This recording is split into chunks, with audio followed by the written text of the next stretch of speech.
Yeah.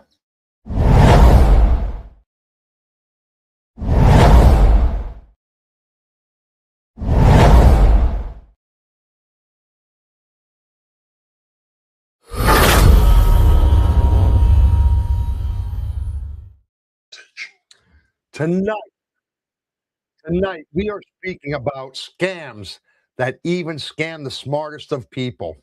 We're talking about scams, not the old obvious junk.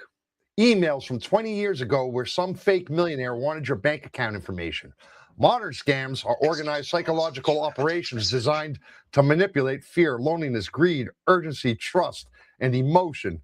Some of these scams operations function like actual corporations with scripts and managers, fake customer service departments, professional websites, and fake investment platforms. They look more like advanced real estate companies and real companies as well. The dangerous part is that many of victims are intelligent people, doctors, teachers, business owners, veteran retirees.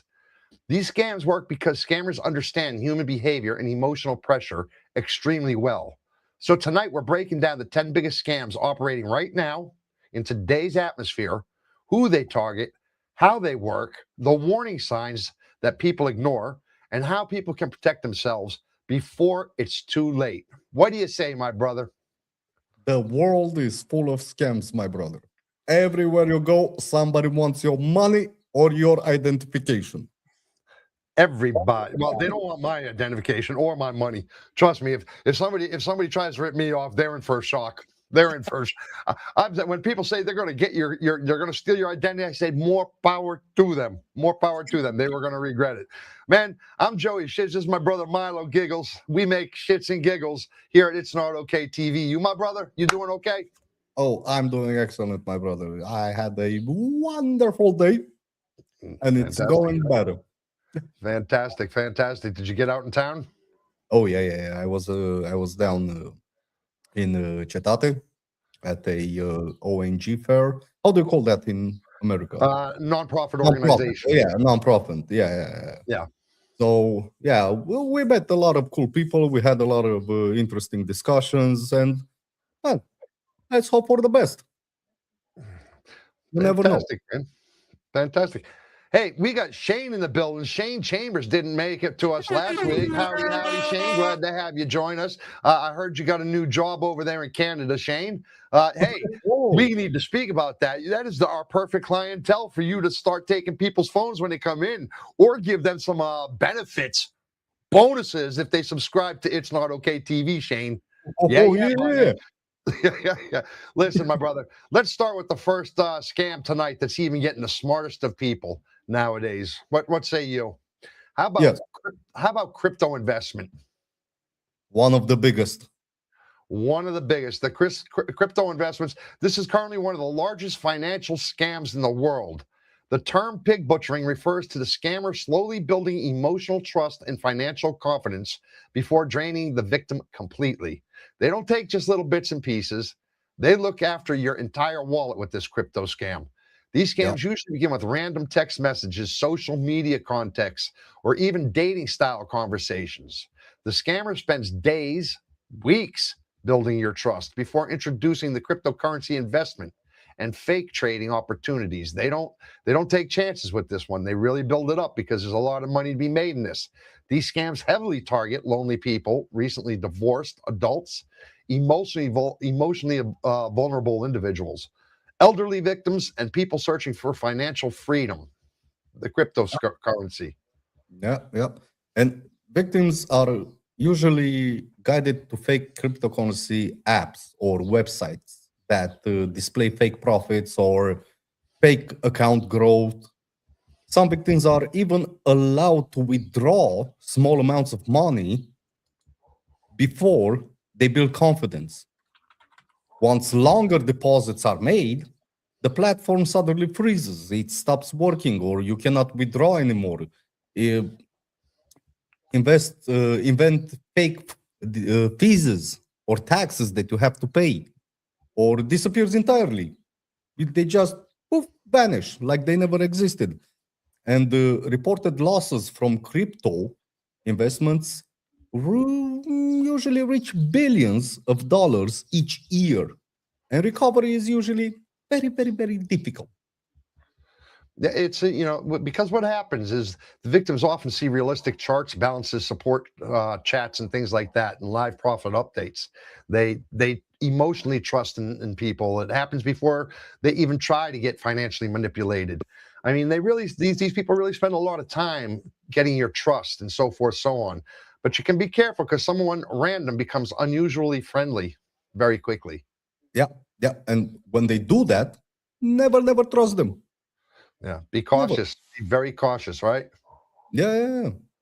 The thing is, conversations quickly move to WhatsApp or Telegram. This is how they try to get you. But if you how to protect yourself against this is verify identities independently before continuing private conversations. If you have any doubts, do not get into the conversation. First, we have a guest coming up to join us who's in cybersecurity. He'll be joining us here shortly. He had his own stream he was doing, so he'll be joining us. When he does join us, he's into cybersecurity, so he has seen some scams and some rip-off things, and hoping to get some insight from him. So bottom line is, this is kind of what happens. What should you do if you suspect a scam, my brother? What should you do? Well, I guess you should stop communications immediately, right? Save screenshots, usernames, wallet addresses, receipts, transaction IDs, and save all that information. Contact your bank or crypto exchange immediately and report the scam to the Federal Trade Commission. That's also known as the FTC, bro. And the Internet Crime Complaint Center. It's known as the IC3. And they're operated by the Federal Bureau of Investigation. Of course, everybody knows that as the FBI. Yeah, so I never heard about IC3. What's that? I never heard about IC3. IC3? Yeah, that's a kind of a new one for me too. But the question is, should cryptocurrency platforms face stronger regulations? Oh yeah, definitely. They should.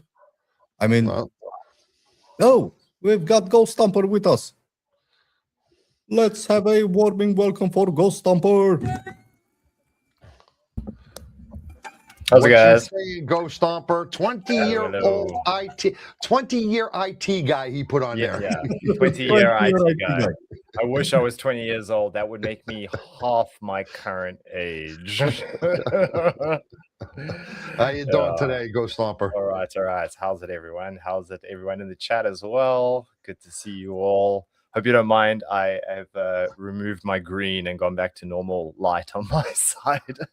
No, actually, it's quite nice looking in the back. It's a different coloring now. For some reason, you've got different color. It's a more natural. At least your head shows that. At least your head is showing that. Yeah. Yeah. Well, I mean, I would have done the same, but you see, I still carry enough hair where it kind of throws it all off, so I cover it up instead.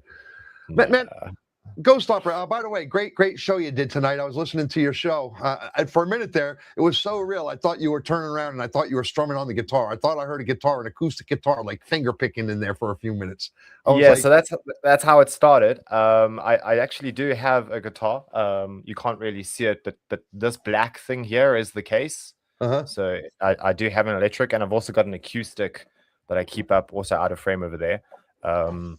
Not that I can play ballads or melodic stuff like that, but what I do tend to do is capture one or two raw notes that I can put into my software to do stuff with. So I had to turn around because I was getting ready for our show, and I had your show in my ear, and I was going back and forth between the two, and I'm like, "Bub, I think my man is playing guitar." I said to my brother, I said, "But hold on a second."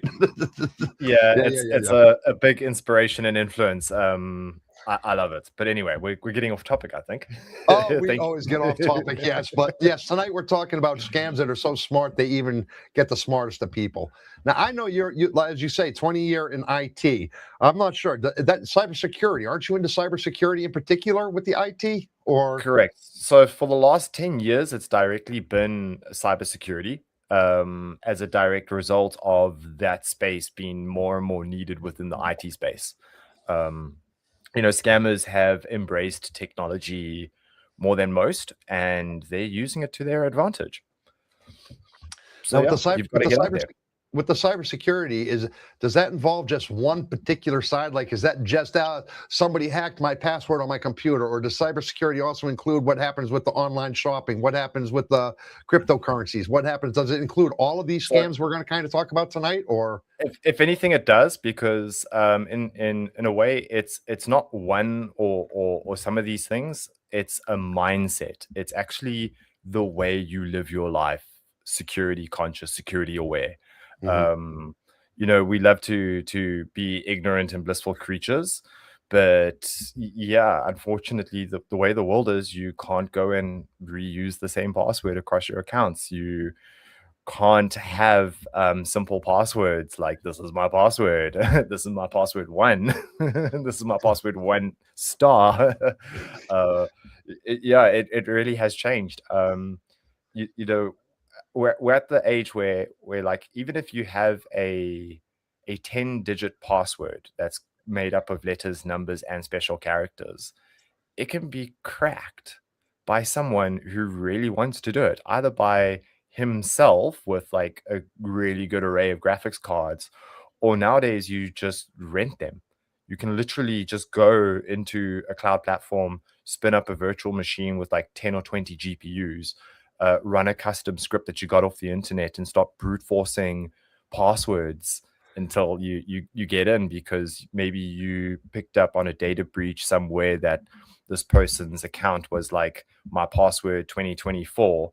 So you figure maybe you can hack it knowing like some sort of way, I think for me, the real big way things have changed is how organized crime have moved away from their traditional drugs and into the fraud and scamming and the gray markets. Are you aware of the news story of Nestle in Italy that happened at the start of this year? With like Offhand, I am not offhand. So 12 metric tons of Kit Kats were stolen from a truck that was heading from Italy to Poland. And think about it, because that's sort of like product that didn't cost anything, is not hard to sell, and is pure profit. And Kit Kat, though. We're talking Kit Kat, not well, even Snickers. Yeah, it could be any commodity, and that's the thing. Organized crime units will infiltrate supply chains, be able to like register themselves as companies, even though they're not, and almost in a way legitimately walk in, take an order, walk out, and not pay for it. And we're seeing this more and more everywhere. Nowadays, like you get an alert on your phone, and you just like, you don't want to deal with it, so you end up saying yes, because saying yes, it's going to stop it from popping up. But what you don't realize is you just let some guy halfway across the world into your account. It almost feels really useless, is a doesn't mindset. It almost feels useless. It almost feels like you can't stop, man. As you just said, you can have a strong password of 10 different letters, numbers, uppercase, lowercase, and you name it, and they can still get through to you. It almost makes it seem like it's not even worth the effort of trying to stop them. You're only going to stop the lower guys, pretty much, aren't you? I mean, if the really technological guys, technologically advanced guys want to get in, they're going to figure a way in. I mean, what is safe anymore then? Yes and no, in a way. Like you just gotta really think and build layers upon layers. And an analogy I'll use is like a doorway. If you just like, inside the building is my private space, outside is the public, and I don't want the public coming in, I've got to do something. And sometimes I can put up a nice friendly sign that says like, hey, no public allowed, private property, and the majority of people will be like respectful and be like, okay, no, you're not allowed to go in there. Sometimes you just put up a door to stop people from wandering in, and then you get people who will like pick the lock, and so you got to go one step further and reinforce it with a gate, and maybe even reinforce it with a perimeter fence, and reinforce it one step further with a guard at that perimeter fence. And in a way, cybersecurity has kind of become like that. Nowadays, you shouldn't even know your passwords at all. You should know one password, and that should access your password manager, which holds all your passwords. And even accessing that password manager should require like 2 or 3 levels of authentication. It should require you like know your password, either have biometrics or some other hardware token, because again, like having all your eggs in one basket, if somebody gets that, that's a problem.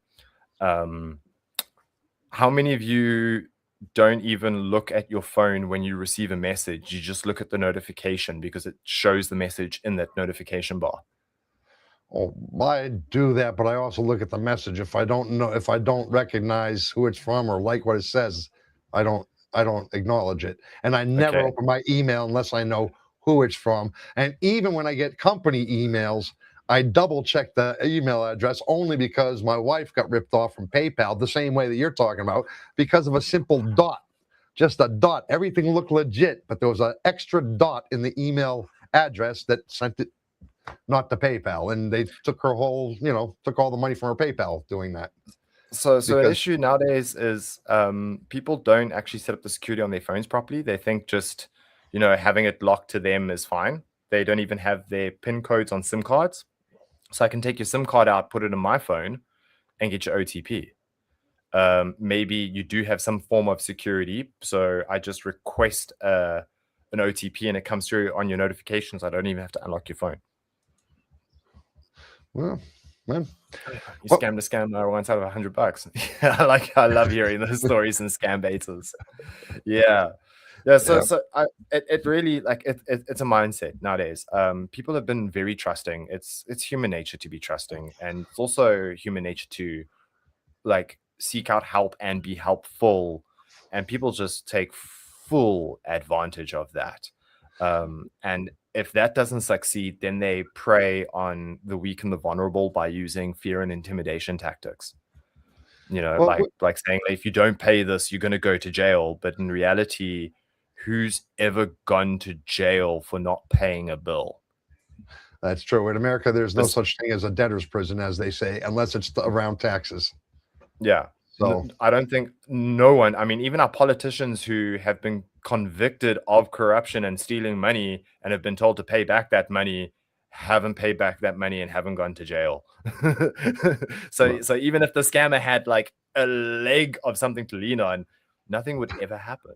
And that's why I get so upset when people really go through the psychological trauma of having to deal with a scammer. Especially those who fall victim to it. And my hat goes off to those individuals who know what's going on and they just take up their time, because the time they're taking up with a scammer is a time that they're not taking up with someone else. Got it. Well, we're lucky. We have over here in our chat, our people are pretty cool to us. So Brian is letting us use his password. Everyone can use his password. We'll be safe. Brian for president 2028. Thank you, Brian. Do appreciate you, man, for letting us use that. Listen, we have to get through 10 of these, Ghost Stomper, because we have got our trivia based on our content. So I do have to get through these. As we go, if you have any input on any of this, please feel free to interrupt, cut us off, say whatever in case we say something. Cool. Because, man, and I'll try to keep it short and sweet. Well, the second one I'm getting to is government impersonation scams. Government impersonation scams rely almost entirely on fear and urgency. Victims receive the calls pretending to be from agencies like Internal Revenue Service, otherwise known as the IRS, the Federal Bureau of Investigation, my brother, you know them, known as the FBI, or the Social Security Administration, which, there's just in America, that's our tax identifications. And victims are told they owe taxes, miss jury duty, or are connected to some sort of criminal activity. The scammer pressures them to act immediately to avoid arrest, frozen accounts, or legal consequences. And these scams are effective because most people instinctively fear authority figures and government agencies. Yes, they do fear. And once the victim panics, the scammer demands payment through cryptocurrency, wire transfers, gift cards, or even cash deposits. And older people are heavily targeted because they are more likely to trust authority figures over the phone. Reported losses from the government scam related, it's up to hundreds of millions of dollars every year. Man. Yeah, so, what would you say about any of that stuff, Ghost Stomper? Are you familiar with that? Some of the thing, it's I noticed that the fear overrides logic quickly, or caller ID spoofing creates a credibility just because they sound, like somebody knows them, or because a victim is isolated or lonely, they tend to fall for it. How do you get around all that stuff? Yeah, user education, vigilance, and just trying to do a bit of homework. As you said, caller ID spoofing is a reality. You can now phone someone and have their phone tell them it's coming from somewhere else. Yeah. And the only way to actually verify that is to phone that number back, and then you won't get to speak to that person if they're trying to spoof a legitimate number. I'm surprised that you only said hundreds of millions. If I'm not mistaken, like it's billions at this point. That's lost as a result of scamming specifically. I don't know if that's just for the United States or a global number, but yeah, like there's a lot. Like I think India alone is worth a few $100 million going out of the US, and they're not the only ones doing it. You got to look at all your state-sponsored cyber attacks. North Korea, they're notorious for having their units like the Lazarus Group that are doing ransomware attacks that people then have to pay ransom for to just get their data back if they do. And yeah, as you mentioned, those scams where they target the individuals pretending to be authority figures, where they just prey on typically the elder, because usually they're the ones that have the savings, the pensions. Sometimes they even have conditions that come with older age, like dementia, and it makes them just an easier target. And not everyone has like a tech savvy family member that they can rely on, that can keep them safe. So it really should be up to our communities and governments to, have cybersecurity awareness the way that we used to treat road safety back in the day. Our country doesn't do it anymore, but they used to, where they would have campaigns and actually just teach common basic safety about the roads. Because the majority of the nation are pedestrians. And so they're like, hey guys, this is how you use a crosswalk. And this is, you look this way and this way and this way again. Keep left, pass right while driving. We'll be driving on the left here. So I guess in America it would be keep right, pass left. And so, yeah, you don't get any cybersecurity awareness training until you enter the corporate world, and the only reason why they're giving it to you is because they have to click some sort of compliance checkbox that they've done it for their insurance and whatnot. But nowadays in the digital world, like your identification is digital, your banking is digital, everything is digital, and you're just expected to know what to do. Well, here's what you're supposed to do if you're stuck with one of these government scams. The first thing they tell you to do is end the call immediately. Don't argue or explain yourself. Save the phone number, save the messages, save the emails or any recordings you might have connected to the scam, and report the incident to law enforcement and the FTC. That's what they're telling you to do now. And yes, to answer your comment about being more money worldwide versus American numbers and so forth. Yes, basically, these are scams that, let me be clear about that. These are scams that are found worldwide, but the figures given are basically given on the American level, on the USA level for the most part. So yes, it's hundreds of millions of dollars for that particular scam in the USA alone. So I imagine worldwide you are up into the higher ones. So yeah. I can imagine. So basically, these that we're speaking about tonight are worldwide scams. Let me be clear about that. The figures you are hearing are obviously going to be much higher because this is basically U.S. standard, numbers that we're giving here. I should have been a little more careful with that, but I had enough to figure out. There was enough math. I didn't want to go through 230 countries worth of scamming. So what can I say? 204. How many countries are there in the world? 242 or something like that. 242 or 232, 242 countries or 282 countries or something. That's something. I don't think it's quite over 300, but yeah, I normally just look at like who participates in the Olympics, and I know not everyone does, but I don't think they have scamming in North Korea though. I think in North Korea you could be pretty scam safe. I'm thinking, just my opinion. So a lot of those states, their general consensus is you can do it to everyone except your home nation. Except for your home nation. They're not going to extradite you to America from Russia if you hack them. Right. So that's the only thing, and it's just that it's like, well, there is going to be no resource and repercussions other than you get onto your FBI most wanted list. In fact, like most of the cyber criminals, I think, take up the top like 50 spots of Interpol's list, North Koreans and Russians. Oh, see, I would feel like Jason Bourne if I made Interpol. How about bank fraud? That's another big one. The scam has become extremely dangerous because scammers now spoof real bank phone numbers and mimic legitimate fraud alerts almost perfectly.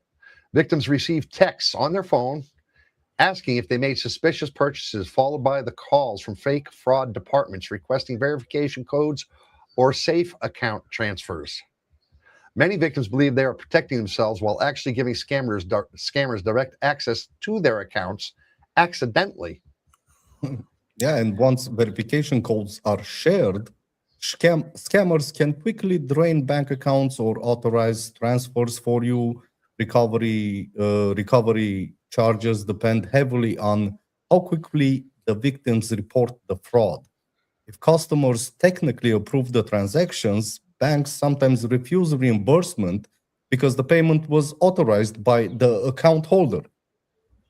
And the thing that creates the credibility of it all is the timing. You know, they get these fake fraud alerts, and immediately they're getting followed up right after by the scammers asking for their information, you know, and the caller ID, you see the caller ID on your phone, you're like, this is legitimate. You know, it has the name right after it. So, I mean, these are things you got to be careful of. And there's a lot of red flags to it. Like, for instance, if the caller keeps you on the phone while logging in, protect yourself, this kind of thing. End the call and independently verify everything. But how do you independently verify everything if you're on the phone with them? I mean, I've got a lot of questions for these kind of things. This is what you're supposed to do, but I don't know how you can really protect yourself, to be honest. First thing you should do in case of a bank scam is freeze or lock your bank cards immediately, of course.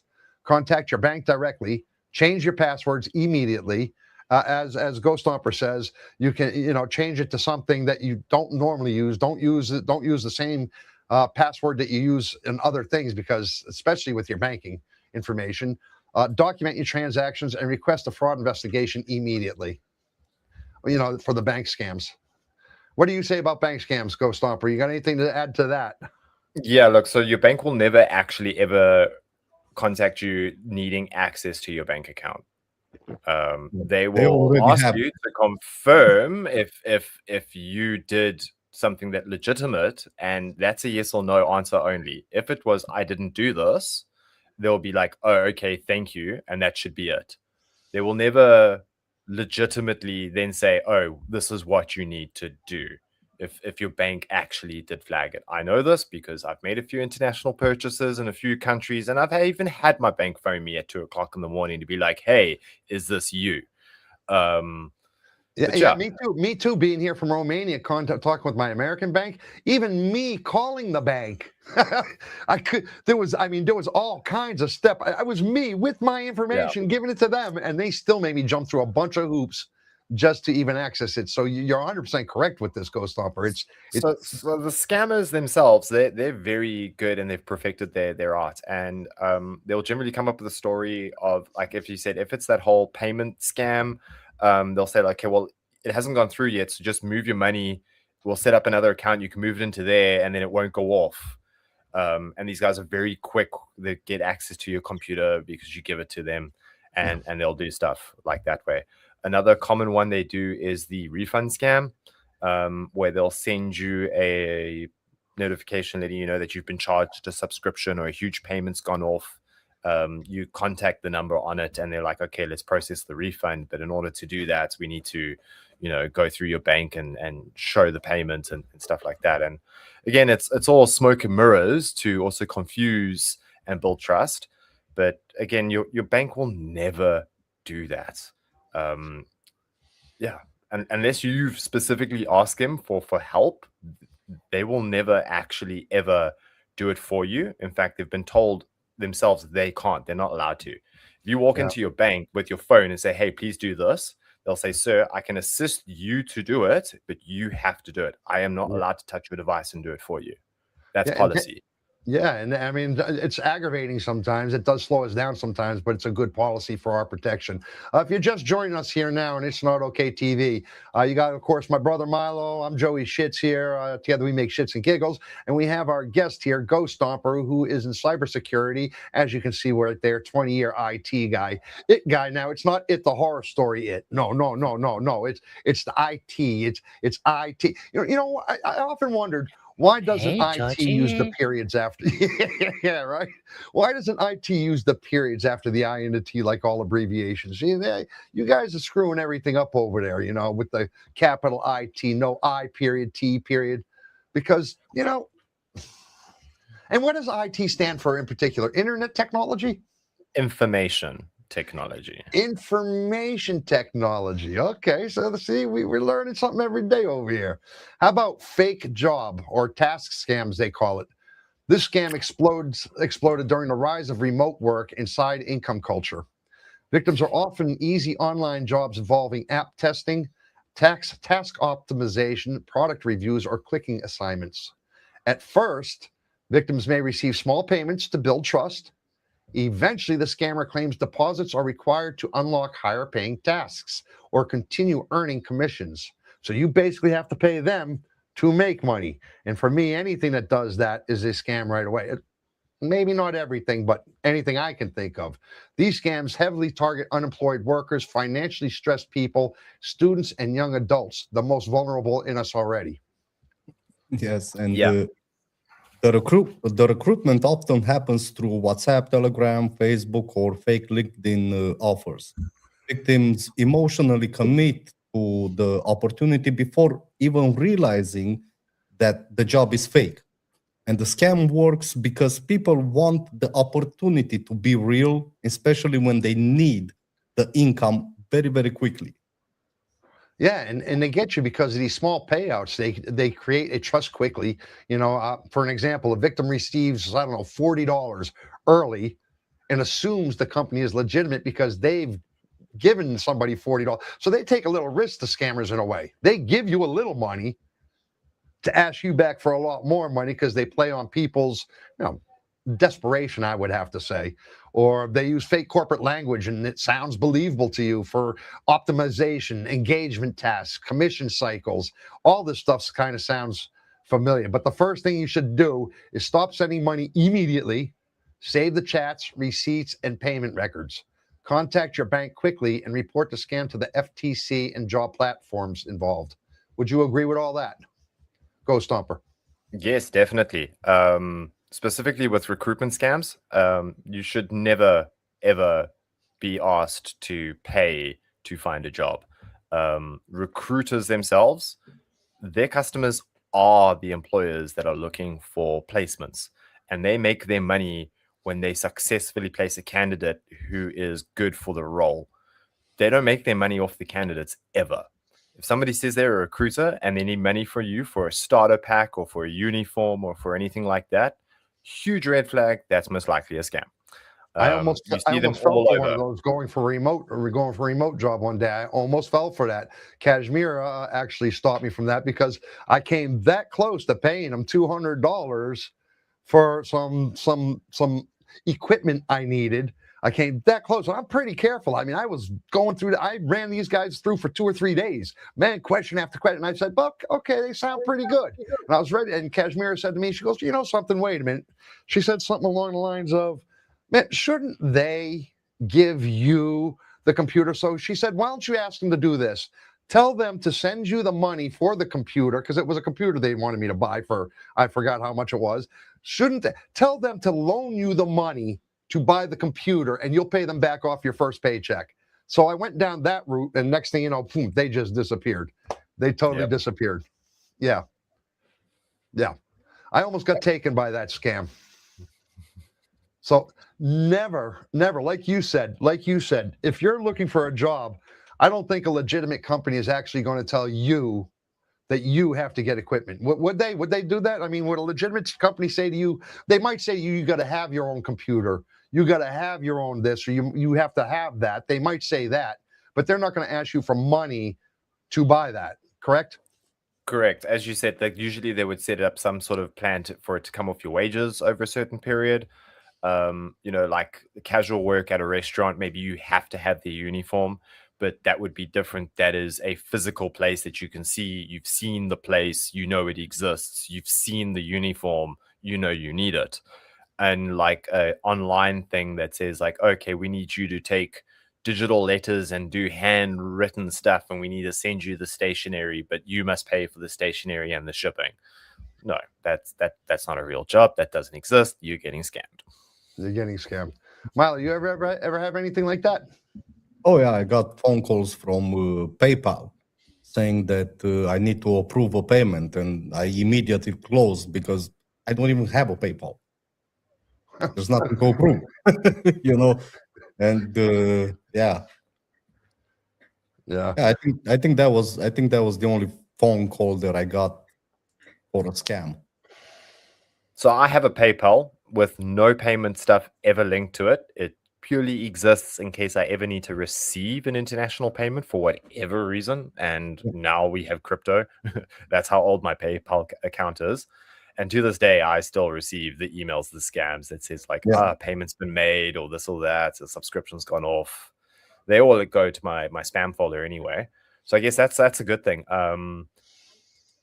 Get yourself like a good antivirus solution that can scan your email. If your email doesn't go through a service provider like Microsoft, Yahoo, or Gmail, their spam filters are pretty good at getting out the majority of the bad stuff. But a lot of people still rely on like POP technology, what they call the post office protocol for email, where you download it off of a server and then you keep it on your computer instead of just accessing it from the cloud.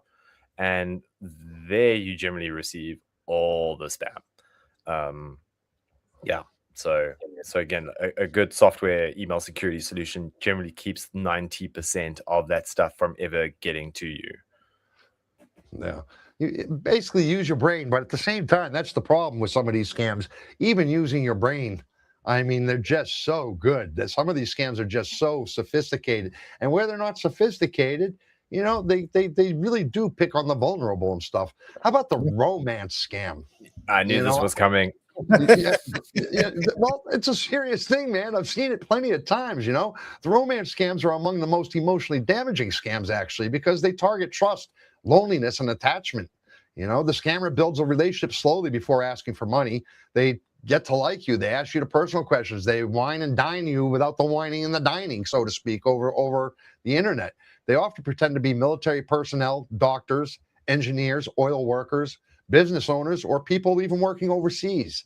The story usually explains why they cannot meet a person or video that, in person or video chat normally, this kind of situation. That's why the person's overseas. They can't really get a hold of them. They can't meet with somebody around the corner at a diner. These scams target lonely adults, widowed people, divorced people, elderly victims, and anyone looking for emotional connection online. Just emotional connection, never mind online. Yeah, never mind it. But eventually the scammer creates an emergency. They may claim they need money for medical bills or travel documents, frozen accounts, business problems, or even family issues. And victims often send money repeatedly because they believe the relationship is real. That's the And the recovery usually is poor because payments are often made through wire transfers, gift cards, or cryptocurrencies, or even payment apps. Yeah, that's the whole reason. Is because the emotional bond is built before the money request, right? A scammer talks daily for 2 months, 3 months before asking for any help, or a scammer uses photos of an actual soldier or a doctor, even though it's not him. You tend to believe it. It's or family members raise concerns, but the victim believes outsiders do not understand the relationship, because you'll have your sister, your brother, your mother, your aunt. They'll be saying, "Hey, be careful." And they'll be like, "You don't get it. You don't understand. You're not talking to this person the way I am." And what should you do if you catch yourself caught up in one of these romance scams? You should stop communication immediately upon first recognizing there's a problem. Save all the messages, the photos, the usernames, payment records, and phone numbers. Report the profile to the platform where you have met the person, contact your bank or payment provider if you've made any kind of payments, and report the scam to the FTC and the IC3, which we covered earlier who they are. I do not remember. I hope you took notes. Do you know who the FTC and the IC3 are by chance, Ghost Stomper? You're talking about the FCT is the Federal Communications, or the Federal.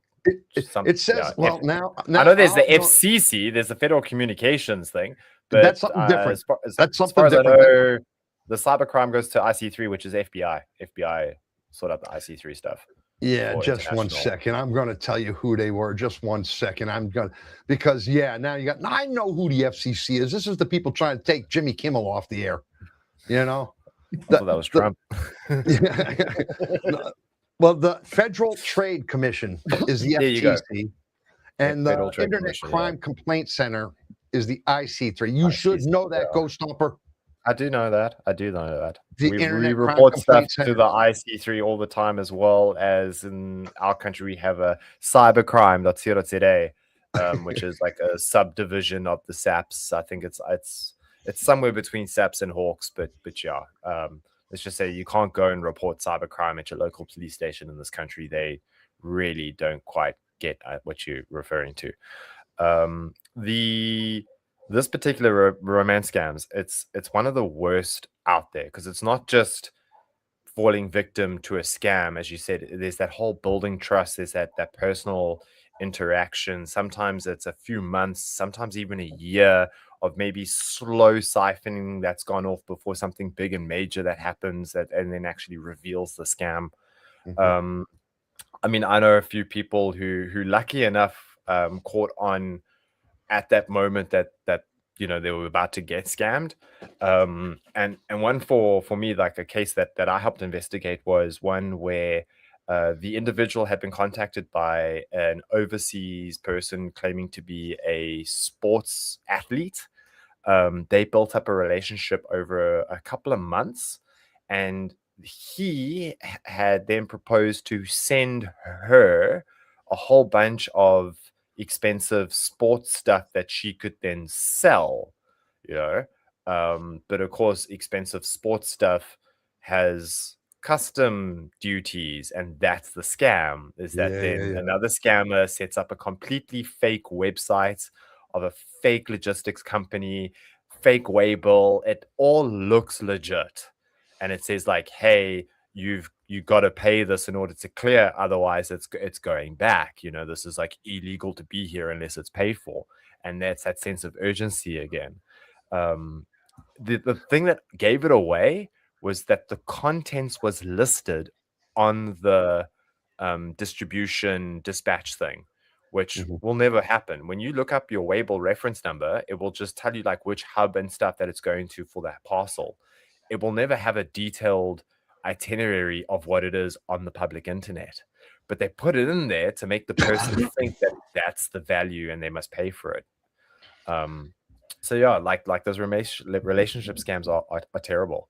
They are terrible. The worst thing is that I think they target a lot of the elderly, don't they? I mean, the ones that I hear about are usually the widowed ones, or the ones that are hurting or emotionally lonely. They're the ones that I hear anyway. Or no, actually, like look, the old get targeted quite a bit, but when it comes to relationship scams, you'll be surprised at just how many wealthy are very lonely, and they will fall victim to it too. And because of their position within society, they're not going to speak up. They're not going to admit that like they've got the wool pulled over their eyes and they're out a few $100,000 or something. So it's a rough one. If it's too good to be true, it is. It is. Yeah. How about tech support scam? This should be right up your alley. Tech support scams usually begin with a fake warning message on a computer, for instance, a tablet or a phone. The message claims the device is infected, hacked, locked, or being monitored. Victims are told to call a phone number pretending to be Microsoft, Apple, antivirus support, or some other trusted company. And once the victim calls, the scammer tries to gain control through fear and technical confusion. These scams heavily target older adults, non-technical users, and people who panic when something appears wrong with their device.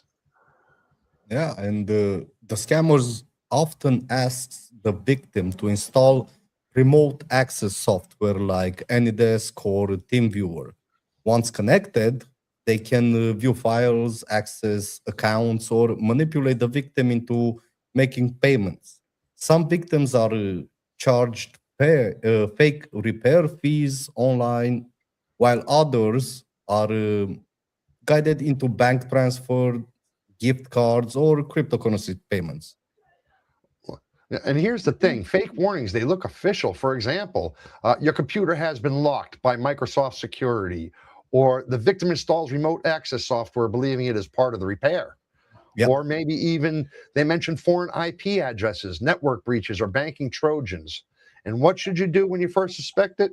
Disconnect from the internet immediately, shut down remote access software, restart the device, change passwords from another device, not the same device. That's important. Contact your bank if any accounts were opened and report the scam. Would you agree with that, Ghost Stomper? Or is there other Yes, procedures indeed. they could take? Well, yeah, prior to that, just always make sure your computer is running the latest security updates and patches. If you're running a copy of Windows that says activate Windows at the bottom, make sure that you are manually updating your Windows. It used to be that it didn't receive updates, but security is so bad. And as you said, these things used to happen back when your computer was on the open internet, that if it wasn't up to date, these guys could literally just send you messages that popped up on your screen. You had no control if you didn't patch your computer. Now, Now is it's there normally somebody actually on through. the other end of that, Ghost Stomper, that's sending you those messages, or is it a bot that's catching you, Nowadays it's a catching bot. people like this? Back in the early days, it was someone. Nowadays it's bots just checking for vulnerabilities. It's bots, and and mass then if sending you out. respond to it, then somebody live comes up to you. Is that what happens? It's Google ad campaigns. It's a whole bunch of different things. It's the emails, but as you said, the subscription services are bogus. A lot of the times you will be charged a subscription fee for a product that's not even on your machine, or for tech support in the event that you might need them, even though they're the reason why you need them. Yeah, again, like if you receive an email that says you've been charged a service, contact them to cancel. Don't. Rather Really? check your bank statements and see, did I actually sign up for this? Because that email's not legitimate, and any link that you might click in that email tells the attacker that you interacted with it and that you're a real person worth investing in and targeting. Yeah, never click on any of these links. Always confirm with a channel that is verified and authorized, rather than the thing telling you that it is legitimate. If I received a payment saying that I'm paying a subscription service, I would check with my bank. I wouldn't check with that service provider first. All right. So basically, if we were to get an email into our email account saying blah blah blah about our account, instead of interacting with that email, immediately get off of that and go to whatever account they're claiming to be part of, and go directly to the source and say, "Hey, is there a problem with this?" Or, "Hey, what do I need to do there?" That's what you're recommending. Do not interact with the email. Go to the source of wherever that account is, if you know you have an account, of course. So maybe a good one is like Netflix. Maybe you do have a Netflix account, and now Right. you've received an email to say like, hey, your Netflix has been upgraded and you're now Right. paying more. If this was a mistake, click here. Don't go click that link. Open up a new web browser completely, go to Netflix, log into your account, and it will still show you everything is fine, that nothing's ever changed. And if maybe a spouse or something did upgrade the account and it was a legitimate email, you're still going to see it over there. It's going to show you that the account was upgraded. Compared to clicking on that link in that email, which will then bring up a site that looks identical to Netflix in every single way, but maybe it's net with a double T flix.com or something. Yeah, that's how they get you. That one extra letter, that one extra point, that one extra puncture. Yeah, that's exactly. It's almost impossible. No, it's not impossible, but it's very, very hard. You really have to keep your wits about you, because most people are in such a hurry. I think that's where they get a lot of people too. Most people are in such a hurry that they just, like you were saying, when you scan the top of your phone when it first comes through, you're in such a hurry, you're just reacting to whatever you see and just get it off your mind, move on to the next thing in life. I agree. I think this is where they get you. How about business email compromises? Now, this one was a little intriguing to me a little bit. Business email compromise, known as BECs. I've seen this BEC around quite a bit. Is one of the most expensive scams in the world. It targets companies, real estate transactions, churches, schools, and organizations that regularly move large amounts of money. The scammer either hacks a real email account or creates a fake email address that looks almost identical, like we were just speaking about, to a trusted person or business. Then they send payments, instructions, fake invoices, or even bank account charges. These scams target accountants, business owners, finance departments, real estate buyers, title companies, and anyone responsible for payments.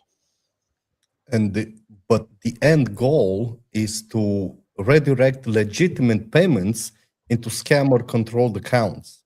In real estate cases, victims may send some down payments or closing funds to criminals without even realizing the instructions were fake. And recovery is possible only if detected very quickly. Once money moves between accounts or across borders, recovery becomes extremely difficult.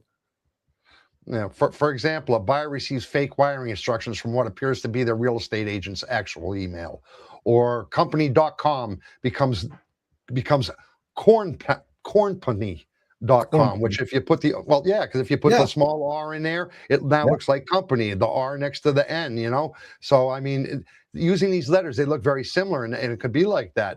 Or a fake vendor sends an invoice that looks just like the previous invoice. I mean, it's so you have to really pay attention to these things. Contact your bank immediately and request a fraud recall. Notify the receiving bank if possible. Preserve all emails and report the incident to the IC3 as quickly as possible if you suspect you've been a target of one of these business email compromises, scams. What do you think, Ghost Stomper? You have to take it one step further and even scrutinize everything that looks legitimate and even is legitimate. A good example of this is maybe you as a vendor have a pre-existing relationship with your client base, and you've got a customer who regularly places large orders with you, and maybe one particular order, they just include a note to say, hey, for this order, because we're doing it for this function, I need it delivered to this warehouse over here and not to our standard address. You don't think two things about it. It's a regular customer. They've always ordered. They've always paid. So you process the order. Unbeknownst to you, that vendor was actually compromised, and they had enough time to go through all of their data to determine their habits and realize that they could actually just piggyback off their accounts, get their suppliers to send stuff to a location. And by the time people caught on and were aware, they had already taken the goods and run. You see this more and more and more. So it's not just about not getting phished, but also making sure that any deviation in routine from your customers, vendors, and suppliers has been authorized and follows some sort of vetting process. You can't just take it on face value that person said I need to authorize the payment because I got this email and now he's sending me an SMS. Doesn't take that much to actually phone the person and hear it from their voice. That you need some sort of authorization. I know deep fakes are getting good. Nowadays. Yeah, with videos and stuff like that. With the cloning and everything, the voice cloning and stuff, even with that. Damn. But usually, that's a whole huge extra step that these guys have to go through. And that's also why we advise people don't always use your most recent picture as your corporate picture. And you'll find a lot of people will use nice photoshopped pictures for themselves on their corporate sort of branding and identity. And it's because if you have a video call with your boss and he has this, but his corporate picture doesn't, and now all of a sudden you're talking to a perfectly, you're going to immediately click something's not right. And that's probably a deep fake, maybe, Well, hopefully you'll actually find the majority will believe that it's real and proceed and fall victim to it. But yeah, you have to scrutinize everything, guys. Absolutely everything. But I find one thing that I'm finding with most of these scams, it's all the same thing. I mean, at the end of the day, they kind of come down to the same thing, and that's just be extremely careful on what you're looking at and don't click. They all basically have that same outcome, right? You can't be scammed if you don't click something that you don't know. You can't be scammed if you, I won't say you can't be, because you can be, even if you do your due diligence to a point. To a point, you even can be. So I don't mean to say you can't be scammed, but it's extremely hard. They all come down to the same situation, man. Watch for the extra R's and the N's. Watch for the periods. If you didn't enter something and you get something from somebody, man, get rid of it. Don't pay attention. You know, I've often, like, for instance, my mother would call me often. She'd go, "What do you think about this, Joey?" She'll go, "I got this thing from Publish House Sweepstakes or something. I just won $10 million." I'm like, "Mom, delete it. Did you win? Did you play? Did you enter this? No, I don't even know who they are. Then delete it. If you didn't International Lotto, yeah. If you didn't put your name into anything, it's not for you. It's you know, and if it's some sort of, you know, solicitation, who cares? Get rid of it. You'll be okay. How about fake delivery? Fake delivery and toll text scams are extremely common nowadays because they target everyday behavior. Most people order packages, drive on toll roads, or receive delivery updates. The victim receives a text claiming a package cannot be delivered, a customs fee is due, a toll is unpaid, or an address must be corrected. The message includes a link to a fake payment page. And these scams target almost everyone because the bait is simple, believable, and low pressure at first. Yeah, but the thing about this scam is that usually they ask for small payments, often only a few dollars. The small amount lowers the suspicion, but the real goal is to steal your card details, banking information, passwords, or even your identity information. Even if the first fake charge is small, the victim's card can later be used for larger fraudulent payments. Yeah. For example, a fake delivery text may ask for only $2.99 to reschedule a package. It doesn't sound like a lot of money. A lot of you are inclined to pay the $2.99 because it's $2.99. What's the worst? But in that $2.99, it's not that they're just getting $2.99. They're now getting your information that you used to send the $2.99, your addresses, your emails, your what. They're now getting more information than that. The websites, they look like postal services, DHL or FedEx or one of these other kind of authorities saying, you know, they need some other information to get the package to you, that somebody sent you this or something like that. A person waiting for a real package clicks without thinking. You know, this kind of situation. What should you do if you really get caught up in one of these fake delivery scams? Is the first thing you should do is do not click the link again. Don't do it. If payment details were entered, freeze or cancel the card immediately. Change passwords if login details were entered, and report the message as spam or phishing. These are the things in case if you're caught with one of these fake delivery scams. Now, it's kind of easy to get hooked up. Again, I'm going to go back to my mother here. She got a call. I entered. Now, I live in Romania. My mother is in America. I buy my tools and stuff for my company from America. I had entered a sweepstakes over there. Now, it turned out to be legit, but my mother played it right? So I entered a contest. Long story short, I didn't win the big one. But they never sent me notification. They never sent anything. But what they did do is send out a package of smaller things, magnets, hats, these kind of things, as a smaller win type thing. But they never sent me any information that they were doing this. They never sent my mother any information. But my mother did get an email from them saying, hey, we're sending a package through. Now, this company was from Colorado, but it was getting notified through South Carolina.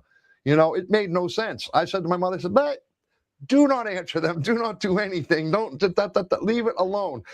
And I told her about me entering this, but I didn't hear anything.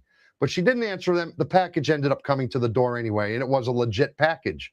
But had she answered that and it was not legit, you know, and this isn't a one-off, like between me and my mother. You can imagine how many millions of people are like that throughout the world, where there's a son and a daughter, or a son and a mother, or a father and a son. They're doing stuff. They're sending packages around to each other, and one doesn't know what the other one's doing. So you have to be very careful with these kind of things. Would you have any advice with this kind of situation? Yeah, look, like anything that requires your credit card details, even if they say we're not going to charge you, it's just to verify. That to me is a bit of a red flag. You'll get What about these for guys that. age?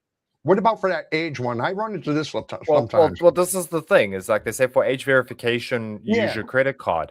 Yeah. There should, and there are other means of verifying that someone is over the age of 18.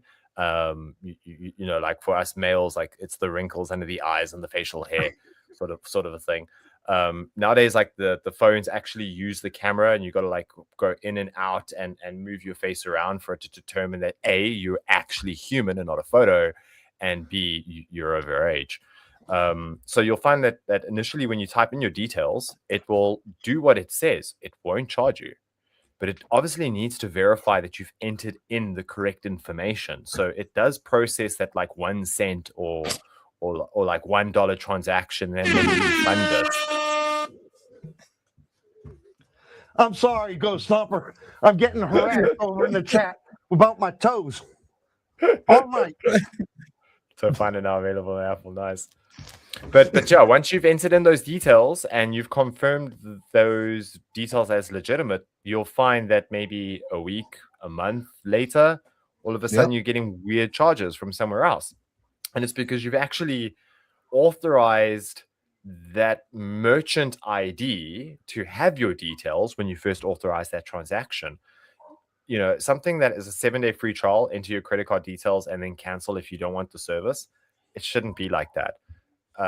It should have you sign up, verify your identity either through like cell phone number, OTP ways, and then you get your service. And if you don't like it, then you let go. And then it should like link your identity to your cell phone number, not to a credit card. That's my opinion of that matter. I think you're right on, Milo. No. You agree? 100%. I'll be right back. Why not? Why do we need my credit card to verify my ID, my age? Yeah. I don't agree with that. I think there's other ways of doing it than that too. Listen, if we've got 2 more before we get to our trivia tonight. We have got 2 more topics before we get to our trivia. 2 more scams. We've gone through 8 of them already. These scams are the ones that even get the smartest of people. So, you know, we're trying to help you out here. We're trying to tell you what to watch for. We're trying to tell you what you should and shouldn't see, what so forth, so on. We're trying to give you all the information you need for this. We do have 2 more of them. Then we get to our trivia. If you like our content, if you like how we're doing things, do us a favor. Hit the share, like, subscribe. It's free for you. It means everything to us. And, you know, we appreciate it very much so. Our guest is Ghost Stomper, who's in cybersecurity tonight. So he's giving us all the downloads. Obviously, he's got a kitty cat over there. He's got a beautiful kitty cat. So, yeah, he's giving us all the downloads on it and all the upshots of it. Before we move forward, the chat wants Ghost Stomper to tell us about the e-tolls in South Africa. Okay. What do you want to know? So there were actually a bit of contention back in the day. I think contract went out from government to some international company to put in the e-tolls. And their whole idea was that obviously it would bring in more money for both the road network and that sort of government region. Yeah, like is most this strictly things, a South African thing, Ghost Stomper, or is it something that happens worldwide? It's actually strictly in one region of South Africa, in Gauteng. They're the only province that has this e-toll. Okay. We do have tolls throughout South Africa, and some of them use this tag, but the e-toll was part of like the Gauteng sort of metropolitan area. Is this the one you drive with a device in your car and you just drive down the street and it automatically scans it? Is that what that e-toll is? So close. If you have something in your car, that's referred to as the tag, and you generally will have an account with the National Road Authority, and you'll like pay your bills for when you drive through your tolls, and it picks up your tag. But the e-toll specifically scans and picks up your license plate, and then racks up a bill that way. Okay. And a lot of people are just claiming that like it's not legit, it's not part of the road network system. It's like third party. It's the government trying to make extra money, you know. Because we already have all these additional taxes that were already in place to generate money for the roads. So a lot of people were saying that these e-tolls were bullshit. Yeah, people have racked up bills. You'll have people that when they travel up to Joburg, they're like, oh wow, do I have to like now get an e-toll sort of account? I've never had to deal with them personally. I don't live up in Gauteng or Johannesburg. The 2 times I've been up there, I've always just been in a hired car or taken an Uber. But yeah, like e-tolls, that's much as I know. People will call them a scam because it's like our government will just find ways to generate revenue any way they can. Well, we use those in New Jersey. It's a little white box. It's about, I don't know, the size of half a pack of cigarettes maybe. And you put it up on your window. You stick it up on your window and you just drive down the roads. Instead of stopping at the toll booths to pay, this thing just scans your car as you go through. It scans, like you say, it scans that little tag and you get sent the bill. But there has been recently, from what I was reading about it, a scam with that. People sending alerts about that you owe money for this, that have gone left unpaid to the state. And that's why I was asking if this the same kind of thing that's happening over there, because I was just reading that's happening with these, I forgot what they call it, but yeah. So that easy pass, they call it in New Jersey, easy pass. You might find that might be as a direct result of a data breach. The vendor that is in charge of maintaining those records and issuing out those fines may have suffered a data breach, and as a result, now malicious people have access to that information. Because if you are an individual that ignores your e-toll bill and now all of a sudden someone's impersonating authority and state enforcement telling you that you need to pay, and the information they have is legitimate information, that's going to make you a little bit more less susceptible to thinking that it's not legitimate. A good thing is, and you might bring this up later, is the sextortion stuff, when you receive an email and it says it knows your password and it's been watching you on the internet and you need to pay them. That's all total bull. What really happened is someone found a database with your email address and a password from many years ago. You haven't changed your password in donkey's years. And now you're getting an email saying that you need to pay someone Bitcoin. Very common, and a lot of people don't speak up about it because, like, I don't know the stats, but a lot of people do look at adult content on the internet. And so when you receive an email saying that someone has a video of you doing that, a lot of people freak out. Okay, listen, we here at It's Not Okay TV do not condone looking at sex on the internet. Especially don't pay for it. And if somebody tries to bill you for it, talk to Joey. I can tell you where to go for free. Not that I know where to go, but I can find it for you, okay? I can find it for you. Listen, how about online shopping scams? Online shopping scams are everywhere because fake stores are easy to create and promote through social media ads. These scams often appear as discount stores, closing sales. I said closing, not clothing, although Matt, maybe you like some high-end clothing too. Limited time offers, fake versions of real brands. You know, I've done it all the time. Not bought fake brands. Let me clarify. I do not do that. I only buy the cheap brands knowingly.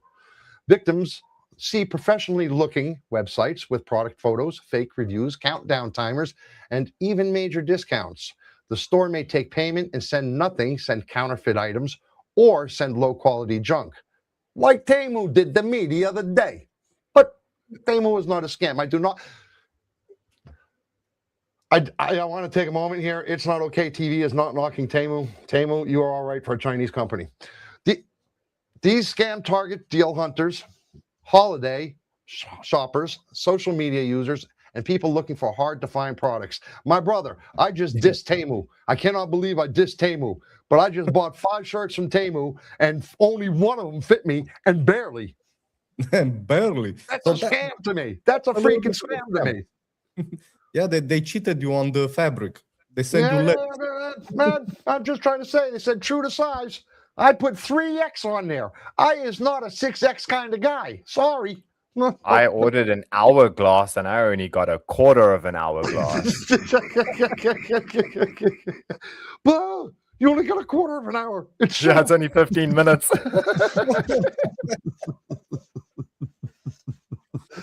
Man. Now, in these cases, the scammer's goal is to collect your card payments, steal personal information, or just disappear after collecting your order. And the recovery depends heavily on the payment method. Credit cards are usually often better protected than debit cards, where wire transfers, cryptocurrency, or payment apps, fake stores often vanish quickly and return under new names. Mm-hmm. Well, you know, an example for an online shopping scam would be a scam site uses stolen Nike or Apple product images, and then they send you counterfeit, or a $300 product is advertised for $39.99 with today only kind of pressure. Don't fall for those kind of, as Ghost Stomper said earlier, if it sounds too good to be true, chances are it's too good to be true. So dozens of glowing reviews appear with generic wording and stolen photos. Excuse me, these kind of things, they're all red flags for you. So what you should do, though, if you first get caught with it, if you suspect being caught up in a online shopping thing, is contact your card provider immediately and request a chargeback if payment was already made. Save order confirmation, screenshots, receipts, website links, all of the information you possibly can, and report the store to the platform where you found it. That's what you should do first if you get caught with it. So what would you say? Anything to add to that, Ghost Stomper? Yeah, just a little bit of like shopper savviness. If it's a website, one generally can look into how long that website has existed.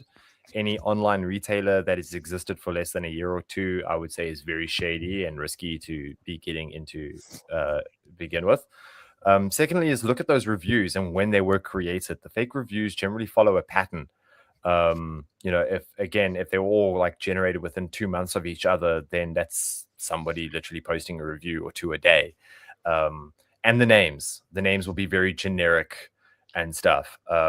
If it's a reputable platform that happens to have a shady seller on it, you should be able to pick that up through the sort of rating system. But at the same time, also look into the profiles of reviews. Generally you can actually look at how many reviews a person has written when you click on their name. And if they've only ever written one review, and that one review was the 5-star for the product you're interested in, it's a fake review. People who write reviews leave reviews. I should know. I leave reviews. And so if you go onto the platforms that I've done some online shopping and you click on my name and you check the reviews I've done, you'll see some stuff I've rated high, some stuff I've rated low.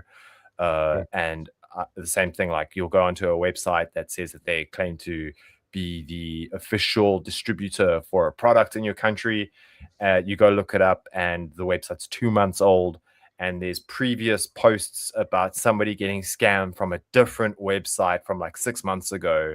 So it's the same scam. They just rinse and repeat under a different banner. So stick to your reputable resellers that you know and can trust, and even have a sort of refund policy for buyer protection. And look into those reviews and specifically the reviewers. If somebody's left one review, they're not real. Yeah. I mean, have you ever heard of the app Upwork? Not particularly my side, no. It's quite a popular app called Upwork, where people go to not really get hired for a full-time job. They go to get piecework. They go get part-time work, one-time shots, two-time shot kind of things. And on that Upwork, I've been on that a couple of times checking it out, and there's quite a few people willing to pay $50, $30, $20 to somebody who will go write 100, 500, 1,000 reviews, and they give them the sites to go do these reviews, and they paid them $50, $50 to go write, let's say 500 reviews on 2 or 3 different sites. Now, those reviews, I have never done them. I have never done it, so I don't know if they're good or bad, but I can only imagine they're both on the good side and the bad side. Probably the bad reviews for your competition, good reviews for whatever you have. And all of that is strictly against terms of service. Like if you get into the nitty gritty of being a vendor on a site, like even Google says that you, as a vendor, can put up a sign saying like, give us a review, but at no point can you ask, interact, or suggest or even exchange service for a good review. So that's actually against Google's term of service, and they do actually have that up. Like if you're on a Google Places page and you've got review system, you're supposed to report it to Google. You're supposed to be like, hey, these guys said that they would give me a discount if I would give them a 5-star review, because that is no go, you know. Well, man, it's just wrong. I mean, even the person taking the money, I get we all need money, but why would you be somebody knowing that they're trying to scam somebody do that? I mean, the person taking that job, to me, is just as shady as the person doing it, because you know damn well what they're doing. Why would you do that to mess around with somebody else? That's my opinion. Man, we're down to our 10th and final scam for tonight. We've gone through 9 already, some very interesting scams. If you haven't joined us already, we have this final scam, and then we get into our exclusive trivia here at It's Not Okay TV. We have Ghost Stomper with us, who is a cybersecurity IT guy for 20 years. As you can see, he's been running through these scams with us, giving us the up shots and the low shots, letting us know where we have failed to tell you the truth, and he has covered those points for us. So to get to our final scam tonight, fellas, you ready? It's called the rental scam. Have you heard of this one? The rental scam targets people searching for housing, especially when rent is expensive or housing is limited. Its scammers create fake listings. They use stolen photos from real properties. They'll take pictures of real properties and then scam you with that, giving you a fake address. The rent is usually lower than market value, and the scammer claims they are out of town, overseas, or unable to show the property in person. They then pressure the victim to send a deposit quickly to hold the rental. Just to hold it. You're actually just, so don't send money for a rental. And I know this. I used to work for a company called, from Philadelphia, renting Philadelphia apartments, and I was here in Romania, you know, and I was sitting at my desk here renting apartments, but they were real. I wasn't scamming people. They were real apartments with real estate agents over there. It wasn't a scam company.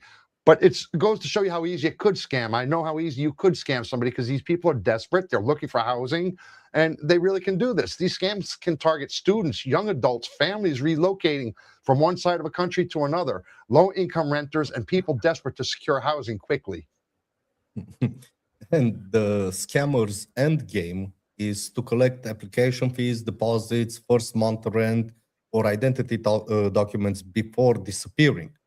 Victims may lose hundreds of thousands of dollars, and they may also have over sensitive personal documents such as passport, identity cards, or pay stubs, or even bank statements. Yeah, an example. A scammer copies photos from a real estate site and posts them on Facebook Marketplace and tells you this place is for rent during these times, these hours, whatever, days, months, even years. And you send them a deposit to hold it, and they just disappear. Or a beautiful apartment is listed for below normal local prices. That's a big red flag. They claim they are working overseas, but can mail the keys after you make the payment. These are all red flags to watch for. And if you catch yourself in a rental scam, caught up in a rental scam, the first thing you should do is stop communication immediately. Do not send money or any documents. And you should do this all the time at any real estate. Don't send money or documents unless you have met and seen blah, blah, blah, blah, blah. Save the listing, messages, payment requests, phone numbers, profile information. Report the listing to the platform and contact your bank if any money was sent. These things are to be done immediately. What say you, Ghost Stomper or Milo? So it also includes the leisure accommodation as well, not just for standard sort of renting, but holiday homes. It's a huge problem here. Like Airbnb? Yes. Airbnb? Like Airbnb, exactly that. So like holiday homes, beach, like coastal sort of stuff. And sometimes it's not even an actual Airbnb. Maybe somebody's rocked up, taken a bunch of photos of a property, and then puts it online, sells it, or rents it to a bunch of people who then actually physically rock up, because he's able to tell them the address. They can drop on the Google Street View and look at it and see, okay, this all matches up. It's a big problem. The other issue that's a smart move, is actually, what you just said right there. That's Google Street. That's just another way to verify too. That's Yes. another way to. That's a good way to verify. that's if a good you way to get an verify. address to take a look at that and get a street But level, it's- say, hey, does this match with But it's that? not 100% because the scammer could have been there to Yeah. verify and take those pictures. True. Like all rental listings here generally won't have the address, because the other huge issue we have is the hijacking of buildings and accommodation. You'll get some organizations or just some muscle that will come in and overtake the building, claim to be legitimate sort of like landlords and stuff, and then, as you said, you hand over all this documentation that supposedly is letting them know that you can afford the place, but in reality it's just letting them know how much of a target you're worth to them and your identity, and now they can go and do anything, and they know how much you're earning, so sure, they'll overcharge you for a room that they're not paying for, and now they're able to like do debit orders on your account, hold your ID. It's rough. So again, no one likes having to work through agents and pay commissions, but that's why we have licensed agents that have to follow a code. Be very careful out there. If it's too good to be true, it normally is, specifically when it comes to like the holiday homes.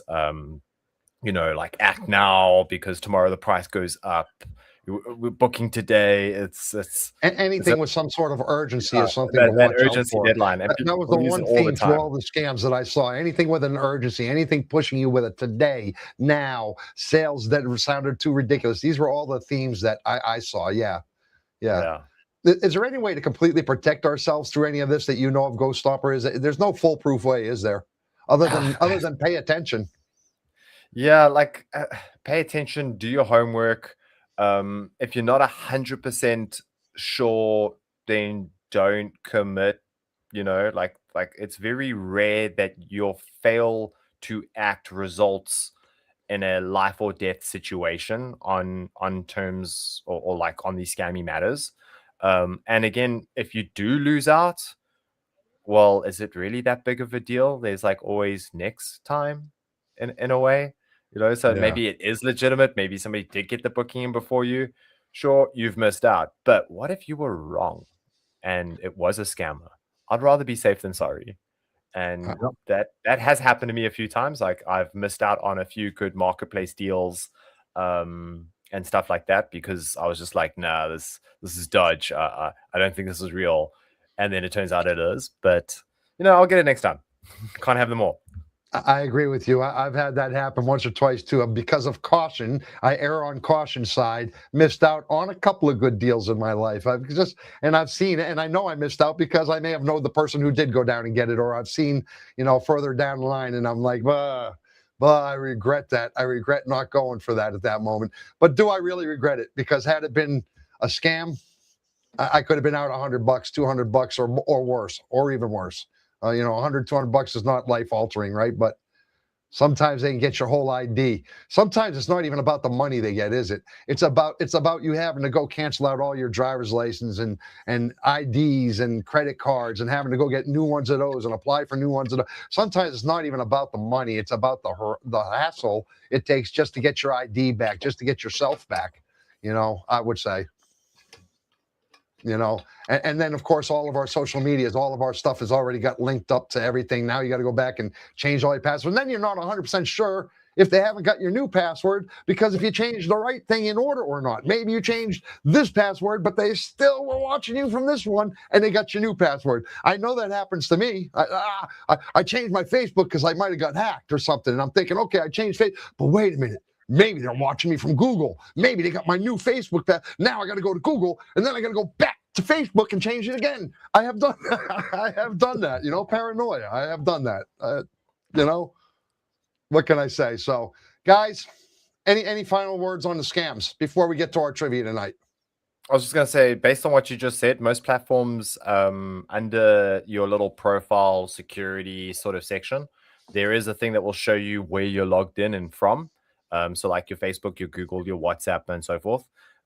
Always go check it out on the odd occasion. And it's usually quite a good idea to sign out of all your devices like once every couple of months. and just then re-authenticate on the devices that you use. Because a lot of us will sign in on our desktop, our laptop, our phone, and that should only be 3, but maybe you got 4 in there and you don't realize that you maybe one day signed in somewhere else. Dude, and that you happens a lot to me. And you forgot to sign out. Yeah, and if you forgot to sign out, your stuff is there. So remember to sign out. What is that? Sometimes I have seen that. I've seen Android Alva Julia here, you know, Android here. And I know I'm only on 3 devices, for instance, but I might have 5 that are on. And one of them might say, and 5 that are on, but one of them will say it's from another town in Romania, or another one will say it's from here. That's not good, right? That's not good. That's not good. No, that's not good. And generally, someone needed your device in order to set that up, because you've got to scan the QR code in order to link it. One thing I've had to help. That information. That's the thing. How are they getting that? I mean, there's nothing else happening. There's no bank accounts. There's no credit cards. There's nothing else touched. What are they doing? Just signing on my device, or signing on my stuff for? Well, they're not taking anything. A lot of OTPs come through WhatsApp nowadays. So your Microsoft OTPs come through WhatsApp nowadays. Actually, I don't know if it does in Romania, but like they recently started that last year in my country. Because of the issues with SMS, a lot of the one-time pins are coming off of SMS through to WhatsApp if you haven't configured an authenticator app, like Google Authenticator or Microsoft Authenticator, or I'm sure Oka also has one. That's what they call like the hardware token or token key. Okay. Yeah, but it's strange that keeps popping up. Are you like connecting to public Wi-Fi and stuff like that? Well, you know, I'm connected to a lot of the, like, from going around town. I've connected to a lot of the, like, the cafes and stuff like that, where I automatically walk by them, poof, and my internet pops up, because I am connected to, not connected to them, but I have their password saved in my internet thing, so that when I walk into a particular place, I have internet there. When I walk into that restaurant, I have internet, so I don't have to ask them each time. Could that be it? Could that be walking into one of those places, it going on, and it never shuts off from that place? I don't know. That's what I mean. No, like normally to link your WhatsApp, it has to happen from your primary device where you set up WhatsApp, and you would say link device, and it would ask you to scan a QR code. Oh, so that's on WhatsApp. That's on WhatsApp. I'm talking on Google. On Google. On Google, yeah, well, you know, you have that thing on Google where it says check your devices, who's online. Yeah. On that one. So occasionally I'll get a pop-up on mine, because an attacker from South Africa will try and access my Google account and then say like, hey, like request reset, or like ask me to authorize via my phone, hoping I will click yes. But I'm smart enough to not click yes. That does happen a lot, especially when your alias happens to also be your account name. So yeah, I made the mistake of using ghoststomper@gmail for a lot of stuff, and now that I have YouTube and my name's getting out there, my account gets knocked on a hell of a lot, and my phone will pop up saying, "Is this you?" And I'm like, "No, this is not me." Yeah. So yeah, like if you're using public computers, always I would suggest using incognito mode and then closing it. You got to make sure all your incognito windows are closed, and then it totally loses that memory and history. You cannot stay signed in once incognito mode has been closed. Unlike a normal browser, you can have the setting in a way that it saves the session even when you close it. And I, as an attacker, maybe set up a computer at an internet cafe. I walk in the morning, I make a few changes to the browser, so now people aren't going to be signed out. I leave, I go back in the afternoon, I plug in my little USB, and now I have everyone's like session token that they used on the computer, and then I can go back on my little laptop and access everyone's like Gmail account that night as if I was them.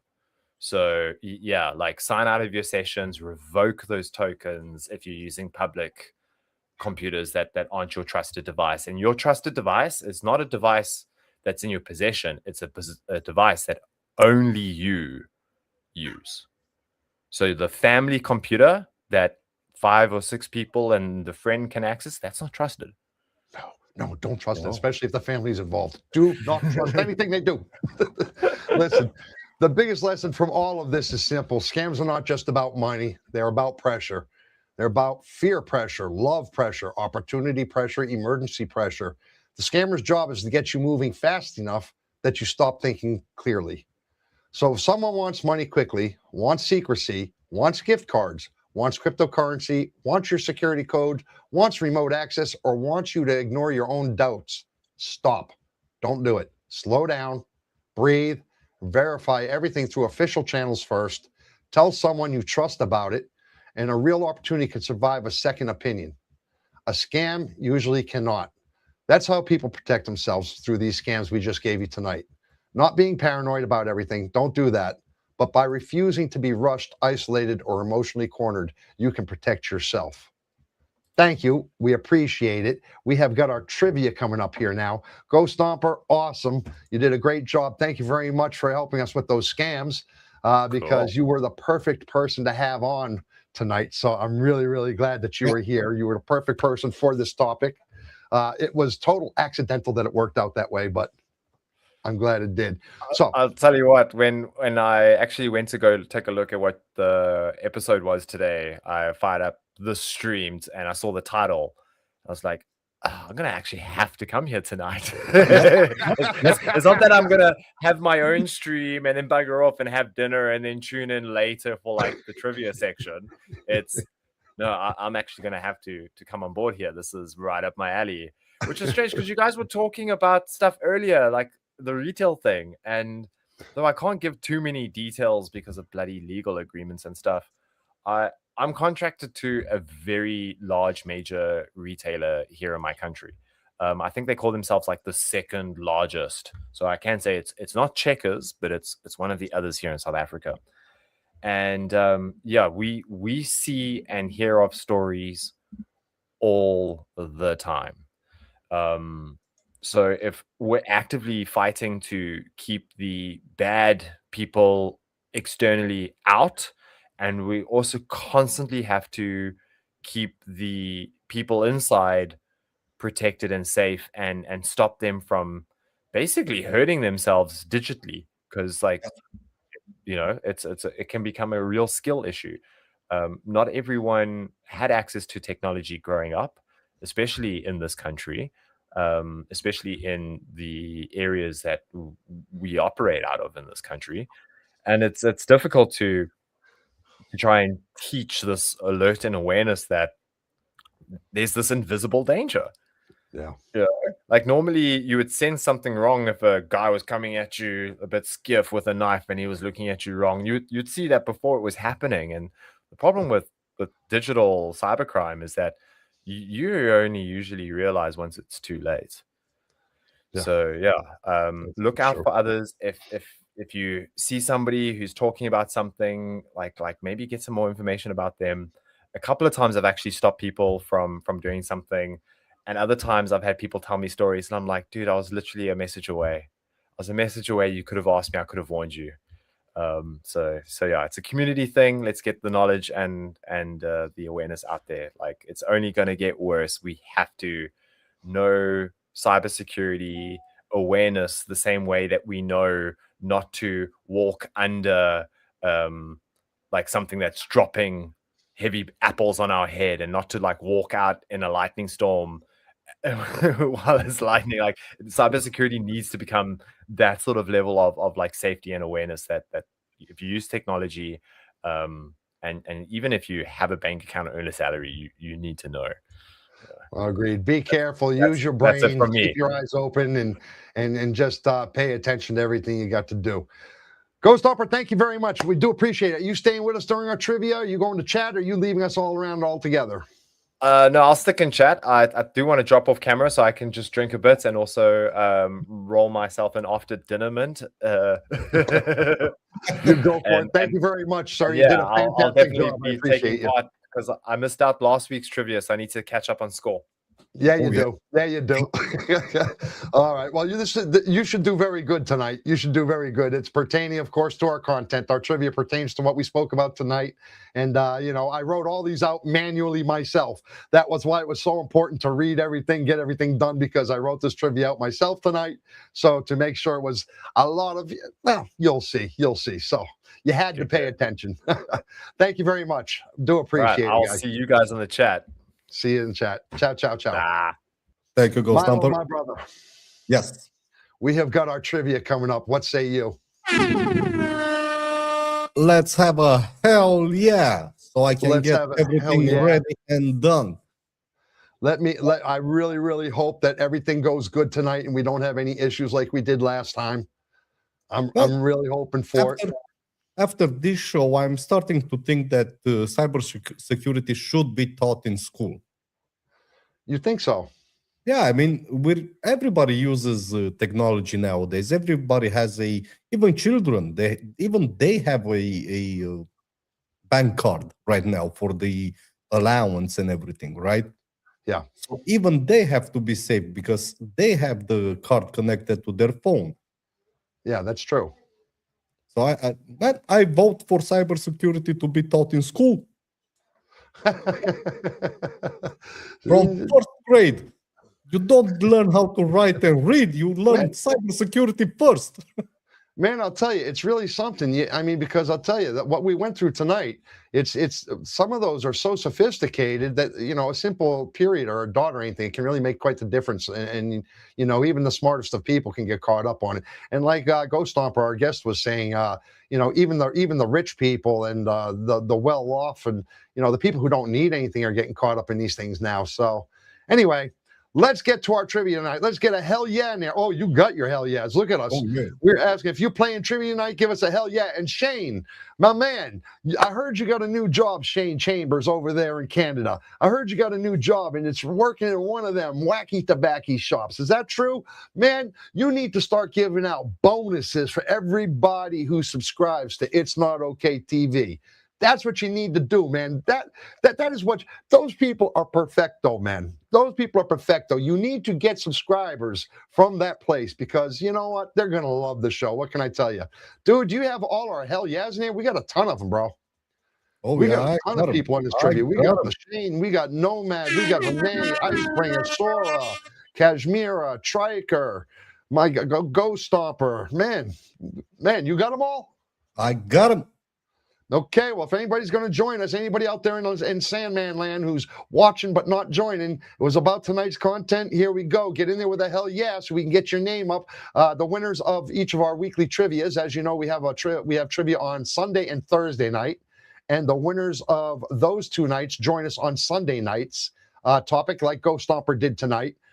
They join us here on stage and we discuss something. If you happen to be a winner on either a Sunday or a Thursday night, they join us on Sunday. And then, of course, we have our monthly giveaway, our monthly prize, if you happen to hit the leaderboard. Right now, Renee is leading first place in the leaderboard. She just came from 5th place, 7th place, 6th place. 6th or 7th place. She just jumped from 6th or 7th place all the way up to first place last week because Nomad and Malene have not been around. So, all right, man. You got everybody good. Let's go. Let's get into this. You ready? Yep. All right, let's get into it. You hear everything? Yep. Fantastic.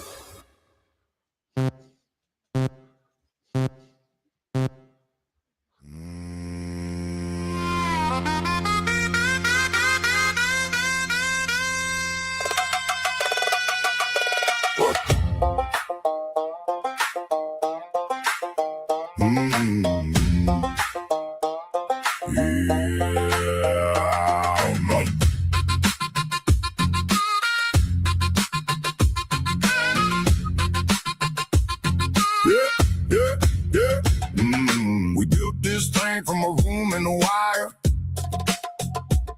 Two cracked up fools burning the midnight fire. Joey and Milo chasing the spark, turning bad days into laughs after dark. Yeah, I'll tell you what, I knew these people were going to have a hard time with that. Look at them. They're all trying to get into their stuff. Man, I'll tell you what term refers to the scammer slowly building emotional trust and financial confidence? The answers are locked. Now, every one of these questions has been mentioned and talked about today. So, pig butchering. Pig butchering. The answer is B, pig butchering. Let me tell you, it was hard for me to come up with teddy bears and lamb leading and sheep fleecing. It was hard for me to come up with those, but man, I did okay. So, oh man, look at me go. Look at me. I'm messing you guys all up over here. Wait a second. That's the problem with using this particular one.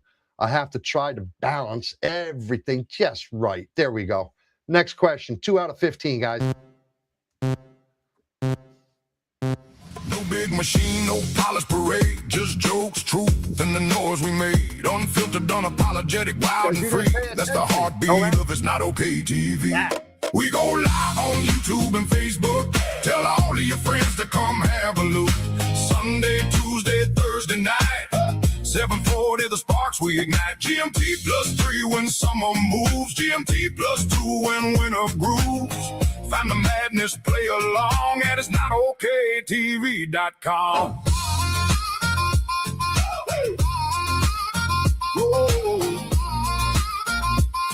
That is Not Okay TV.com. Every name in the chat, keep the laughter alive. Look at people are going. Once that hits answers locked, we don't take more answers. Once that hits down to the blow, answers locked. Ghost Stomper is the last one, my brother, to make it. So listen, we do realize, Kashmir and 3 by Triker, you'll get in this time, but if you don't get in here, don't wait for Ghost Stomper. Don't wait for Ghost Stomper to answer. And don't wait for Ghost Stomper. Don't wait for anybody. We'll give it to you this time. Anybody after the answers are locked on the YouTube end of things, after that answer's locked, no more answers are taken. You got plenty of time to do it. So this stops the copiers from happening. That's what's happening. So we do realize that there's some of these questions are good, as you know, with scams all the way around, can be used universally, right? But the way that these questions are asked and the answers that are given, they were specifically said and spoken about tonight in their form, in those particular regions and not in another one. So we realize that the answers can go with multiple scams, but they were not mentioned in multiple scams. They were only mentioned in these scams. So it was done particularly this way. So we understand that. What scam often guides its victims to fake websites that display fake profits and fake account growth with charts and balances? You see, this could fit 2 or 3 different ones, but we didn't say it in 2 or 3 different ones. We said it in one particular one. And the one that we said it in was crypto investment. The answer is D. So this is what I mean. It is a little weird this way, but okay, here we go. So again, we will not take answers once it says that red line is up, answers locked on the YouTube side. We will not take any more answers. Next question, 3 out of 15. Deadlands makes the whole thing dry. We thank all the people who ride with the show. You're the reason our project continues to grow. Comedy podcast with the back row spine, laughing at the world when it gets out of line. From trivia rounds to songs we brew, written from love given to you. We go live on YouTube and Facebook. Tell all of your friends to come have a look.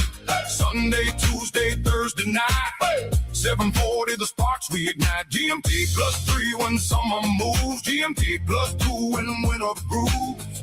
Find the madness, play along at It's Not Okay TV.com. Better get your answers in, people. Oh, yeah. You only have 7 seconds left. Man, that's it. No more answers after Ghost Stomper. That's it.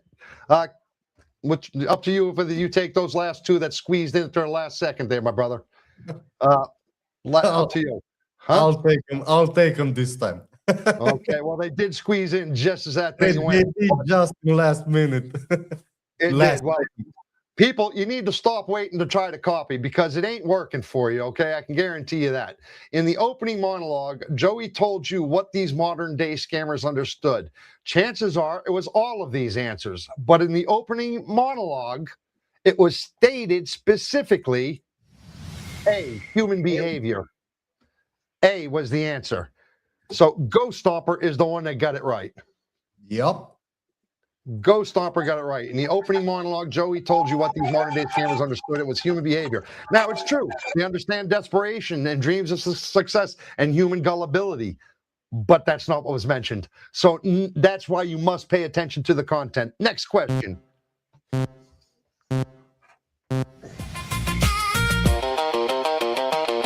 Now we're building our own little media throne, from a song to joke and to microphones, clips of music in the live chat room. A mini empire we'll have built soon. Joey and Milo got the wheels and spin. If the world is broken, we're diving in. 3 nights a week, come laugh and see the wild little kingdom of It's Not Okay TV. If something is broken or you think we need more, come speak your mind, we'll hear you for sure. It's all about laughter, I'm sure all of you know. Share, like, subscribe. Man. Answers are locked. Nobody after Vinay. What scam did we mention tonight that relies mostly on fear and urgency? Kashmir, you're too late. What scam did we mention tonight that relies mostly on fear and urgencies? Answers are locked. Answer is B, government impersonations. Way to go, guys. Man, Question. everybody got it right, man. Everybody got it right. Everybody. Question 5 of 15.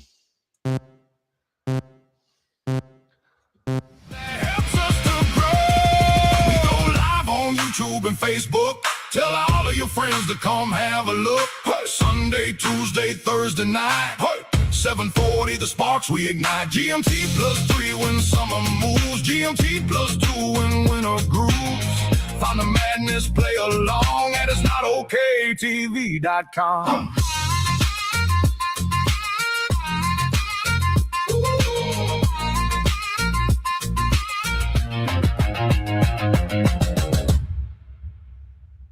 Man.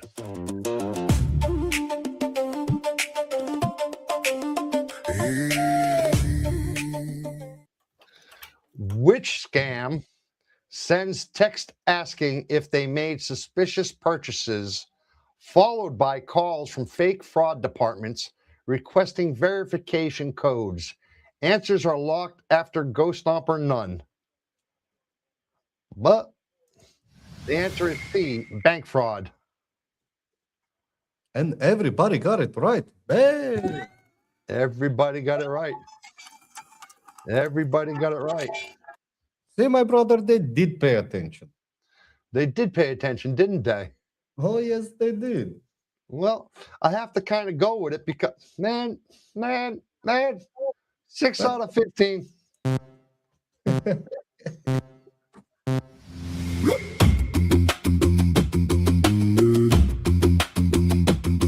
Music. I'll put more original music up for next week, my brother.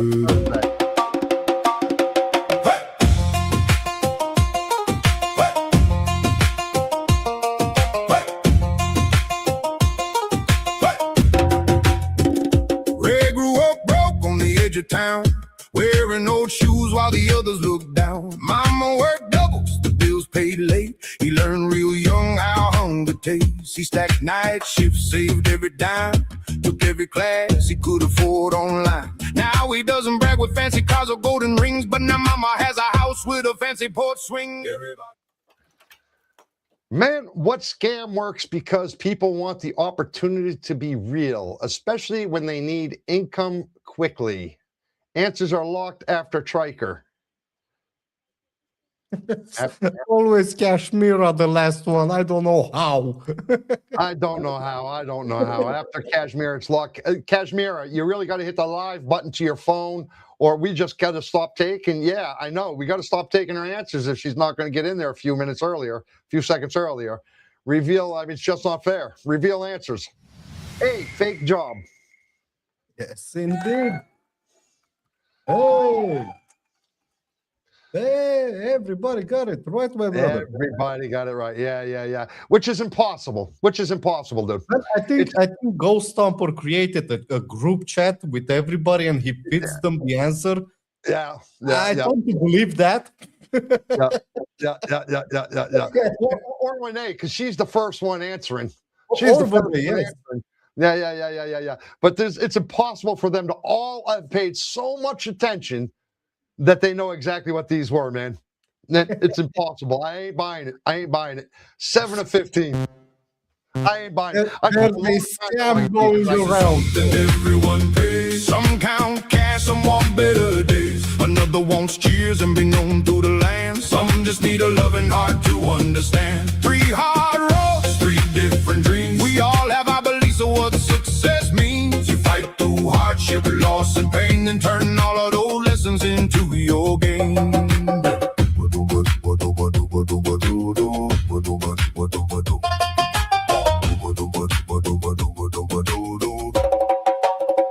Lisa had a corner office made of glass and steel. Big promotion, but her home didn't seem real. Missed birthdays, missed bedtime prayers. Left low waiting at the bottom of the stairs. Get in, you're gonna be last again. She says she has a bad internet and it's just getting in and so I'm giving her 1 second more than that purple line just because but I can't, like, we can't, like, that's too long of a time. Then you share the same internet as Kashmira. She cannot pull that out. Yeah, right. I do kind of share. Yeah, that's true, right? But I'm not using Wi-Fi though. Yeah, I'm not using Wi-Fi. I'm actually Kashmir's actually answered way up the she beginning. did answer. Oh, we apologize, Kashmira. We apologize, my brother. You said you apologize, Kashmira. I did apologize. My bad, Kashmira. In a romance scam, who did we say the people most often pretend to be were? D, military persons and people overseas. The answer was D. And A, we've got Triker, Skurzat, and Ghost Stomper with the right answer. Yes, we did. That a girl, Renee. Hold off. Let them answer first because, yeah. Let them try to answer first because they're all copying from you, Renee. They're all copying. That's what they're doing. Cheating, little guy. Look at this. Nomad especially is cheating. Look at him. And Icebringer too, bro. Icebringer too. But can you really call copying cheating though? It's not really cheating, is it? It's kind of smart when you're playing a trivia, wouldn't you say so? Yeah, in a way, yeah. But at the same time, you're stealing from yourself, right? Why are you stealing from yourself? Because you're not playing by your own knowledge, right? You're stealing from somebody else. Man. What difference does that mean? What difference does that mean, man? It makes a huge difference at the end of the month when the leaderboard is ready, my brother. It doesn't matter. Renee got her big picture all up in there like that with the big Renee over here. Well, I don't even know whether to put the triple. Anyway, next question, 8 out of 15. The boy said, "Mama, come back." She knew right then it was time her house lacked, so she cut back her hours with her family. She stayed. This was success, not the money she made. Everybody chases something, everyone pays. Some count cash, some want better days. Another wants cheers and be known through the land. Some just need a loving heart to understand. 3 hard roads, 3 different dreams. We all have our beliefs of what success means. You fight through hardship, loss, and pain, and turn all of those lessons into your game.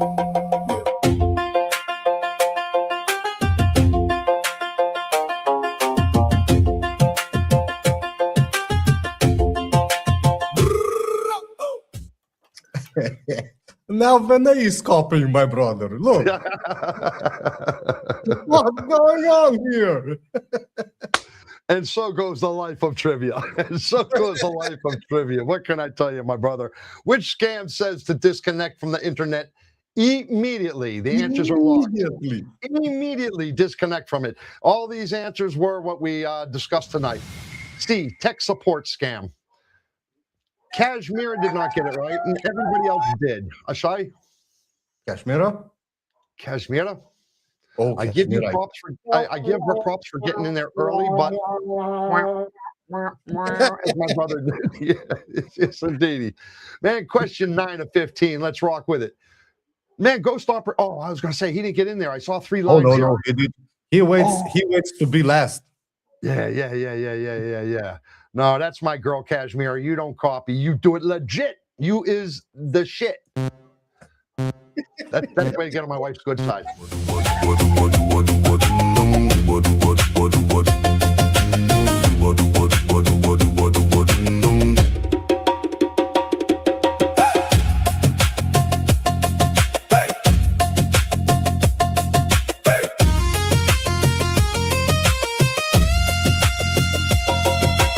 Wallet can fill while a home goes cold. A name can rise if you don't believe what you're told. But the ones who win when the lights go black are the ones who know what they won't trade back. Manny sang covers in the half-empty bar, tip-jar light, but his eyes on stars. Friend said, quick man, get real work, but he kept on. All right, my brother, you see this one? I do not know the answer, and before I reveal the answer, okay, I'm going to tell you like this. Vinay, Shane copied Vinay, Skrzatz copied Shane, Icebringer copied Skrzatz, and Kashmir copied Icebringer, Nomad copied Kashmir, and the only one that's going to get this right, and I'm not even sure if he has it right, whether it's Sore and Ghost Stomper or not, but I can guarantee you that Vinay Down did not get it right, because I specifically worded it this way out of what we discussed to see what would happen.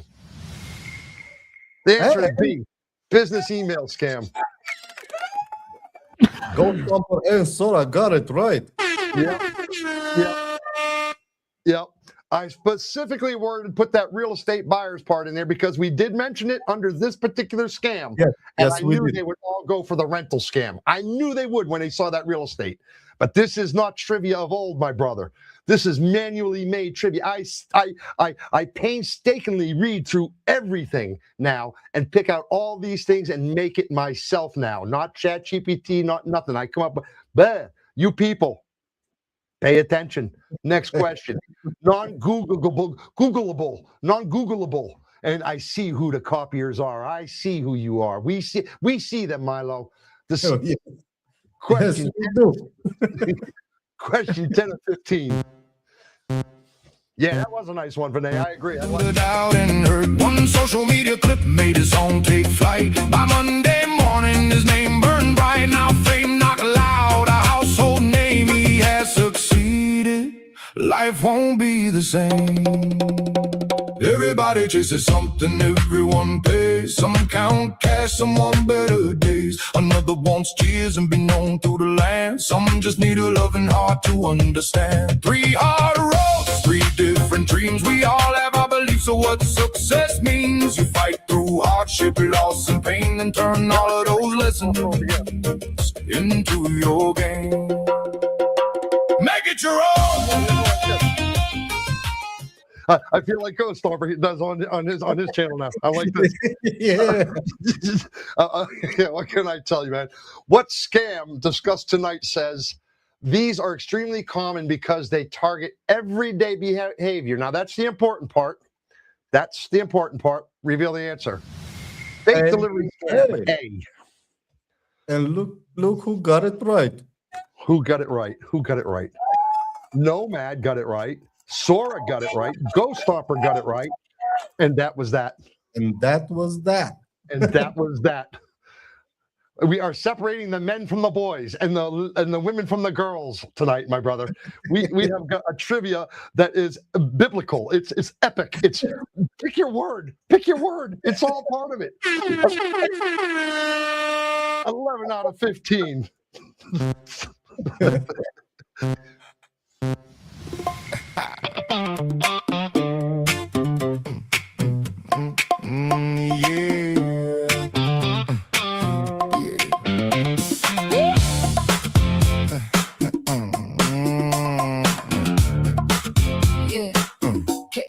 Cash on the counter, the man looked away with a quick enough hand I could get paid. Rent due Friday, fridge looking bare, the easy rose whispering, I get my mind fall back. Said, no, that ain't right. You may be judged one day when you see the light.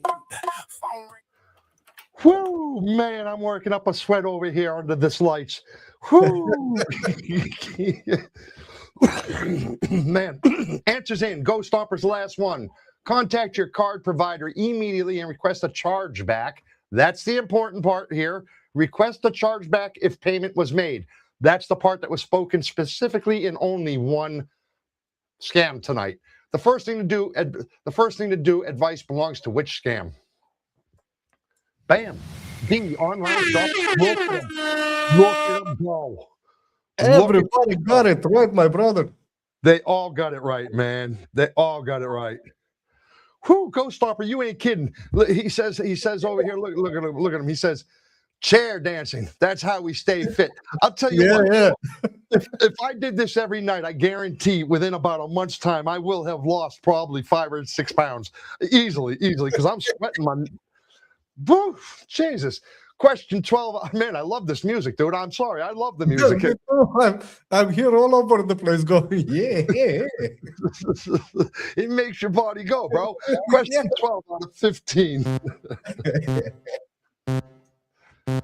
Yo, pull up, we ride. Your homies all with you side by side. A few moments later, blue lights are flashing. Get out of the car, questions are asked. Tell on your buddy you're now being tasked. But I kept my line, didn't play that part. My boys have my loyalty, respect in my heart. Right is right, wrong is wrong. That's the whole point of this lyrical song. Wrong feels good for the moment, but it never leaves you alone. You always feel proud of the moral compass tone. You can lie to the world, not the man you are, right? Yes, sir. One of our scams tonight. I don't think they can hear me on the YouTube side that I start reading, because that the music's still playing on the YouTube side there when I start reading. I got to stop doing that. No, they do hear you. Oh, I'm coming over the music? No, you're not gonna start talking unless the time is for you to start talking on YouTube. So they don't hear me until after the music starts. So right. I'm watching it and they start. So I.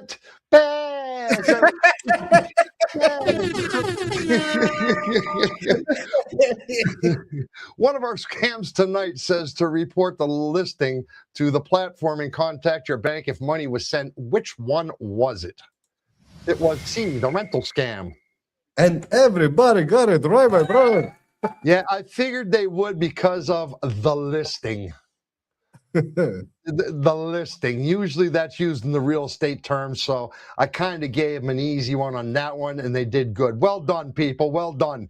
13 of 15. So you're planting clues in the trivia now. No, only this one. Only this one, because I couldn't figure out how to word it, brother, and get it around. I couldn't figure out how to word it without, So at the same time, it's interesting.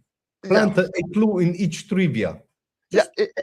A little bit. But here's the deal. If we go to a tiebreaker tonight, if we should make a tiebreaker tonight, the last 5 questions have nothing to do with our content. It is put under second year college level general questions.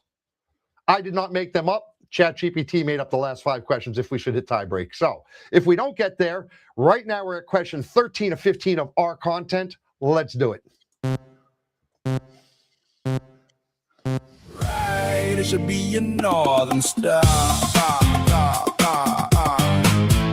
Boss cut corner, said sign it fast. Numbers ain't clean, but the deal's gon' pass. Bonus on the table, money for free. Everybody does it, that's what he said to me.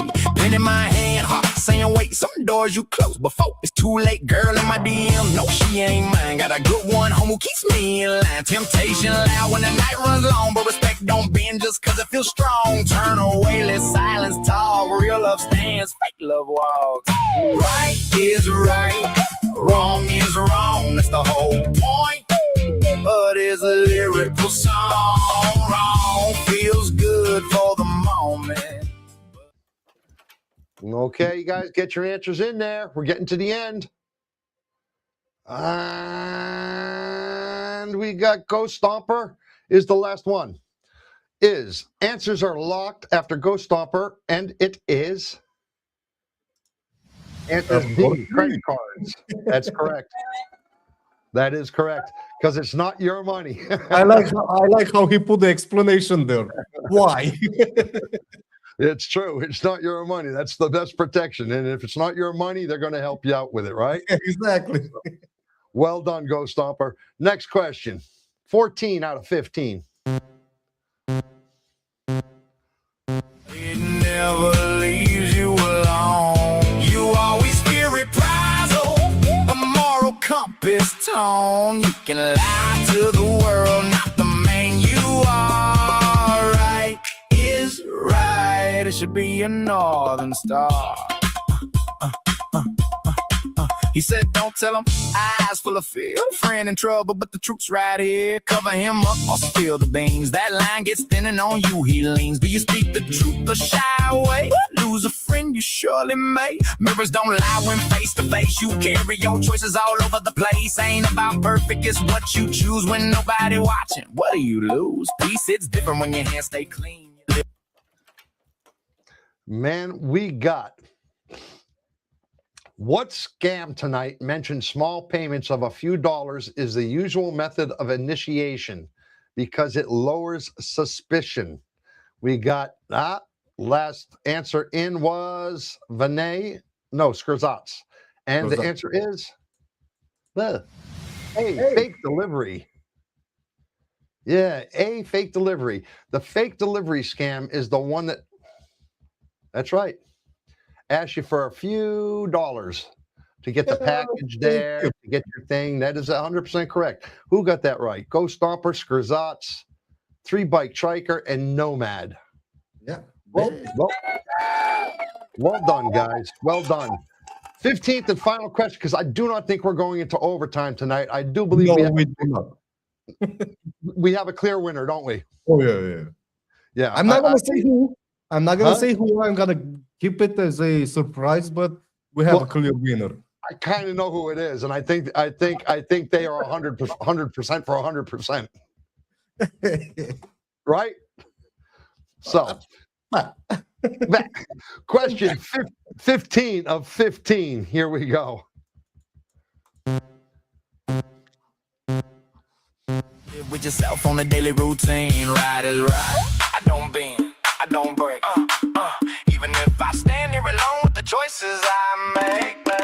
Wrong seems so right at times in our life. But I want a family, a kid, and a wife. So do your best to keep your morals strong. If you are true to yourself, you'll rarely be wrong. Or lie to yourself and say it's okay. The choice is yours, but one day you will pay.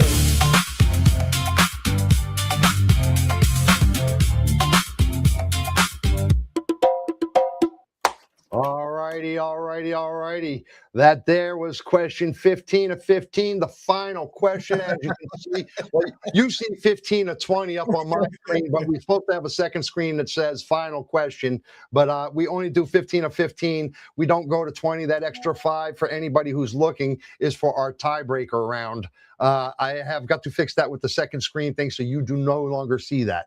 I forgot about that part, my brother. I forgot about that part. Shows the 15 to 20 on my part. Normally on the other screen, it shows 15 final answer. So reveal the answer. C, hundreds of millions. How much money is reported lost in government impersonation scams per year? Remember, we spoke about this earlier.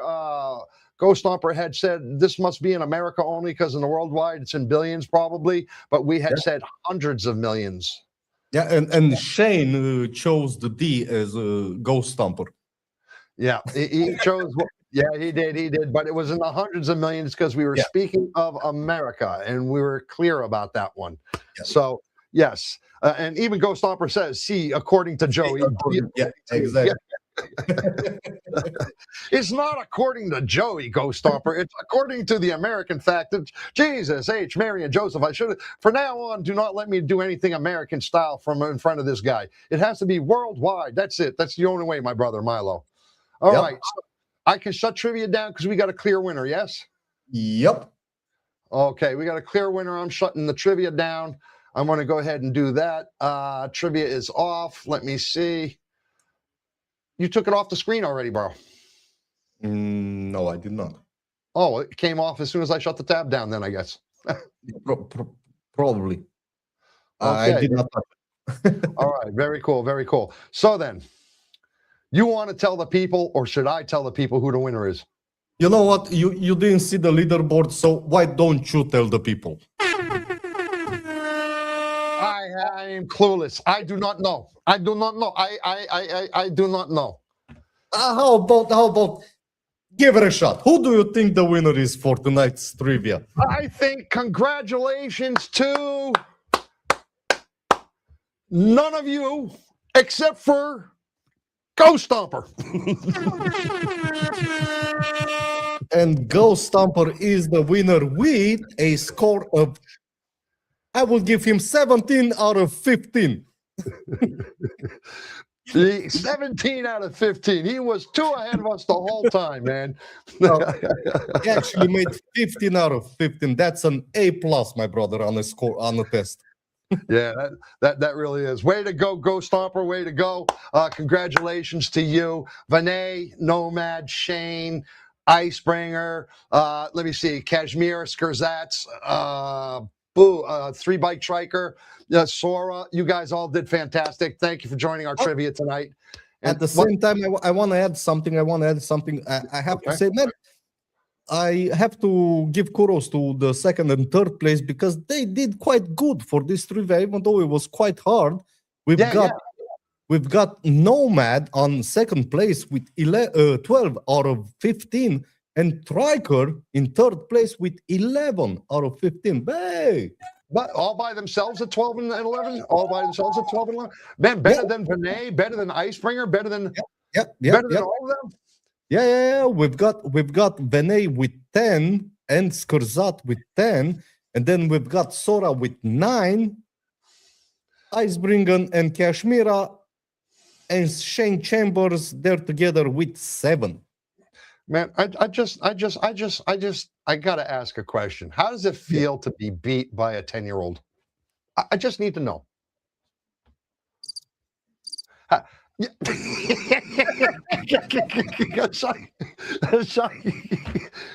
Well done, people. I'm only kidding you, man. That 10-year-old is on the money, man. We are his hero, so he pays attention to every word we said. So it surprises me not that he does very good. How does it feel, Icebringer? Yeah, that's what I'm curious to know. Listen, as you guys. As you know, I am definitely going to be updating that leaderboard. Probably tomorrow I will upload it and send it to you. And Sora says, I'm used to it. I do teach kids to beat me. Oh, yeah. Says, but that 10-year-old has a ban button. Very good point right there. Very good point, brother. So, listen, Milo, go ahead and say our goodbyes to the people over in chat, if you would, and take us on out of here. It's getting late.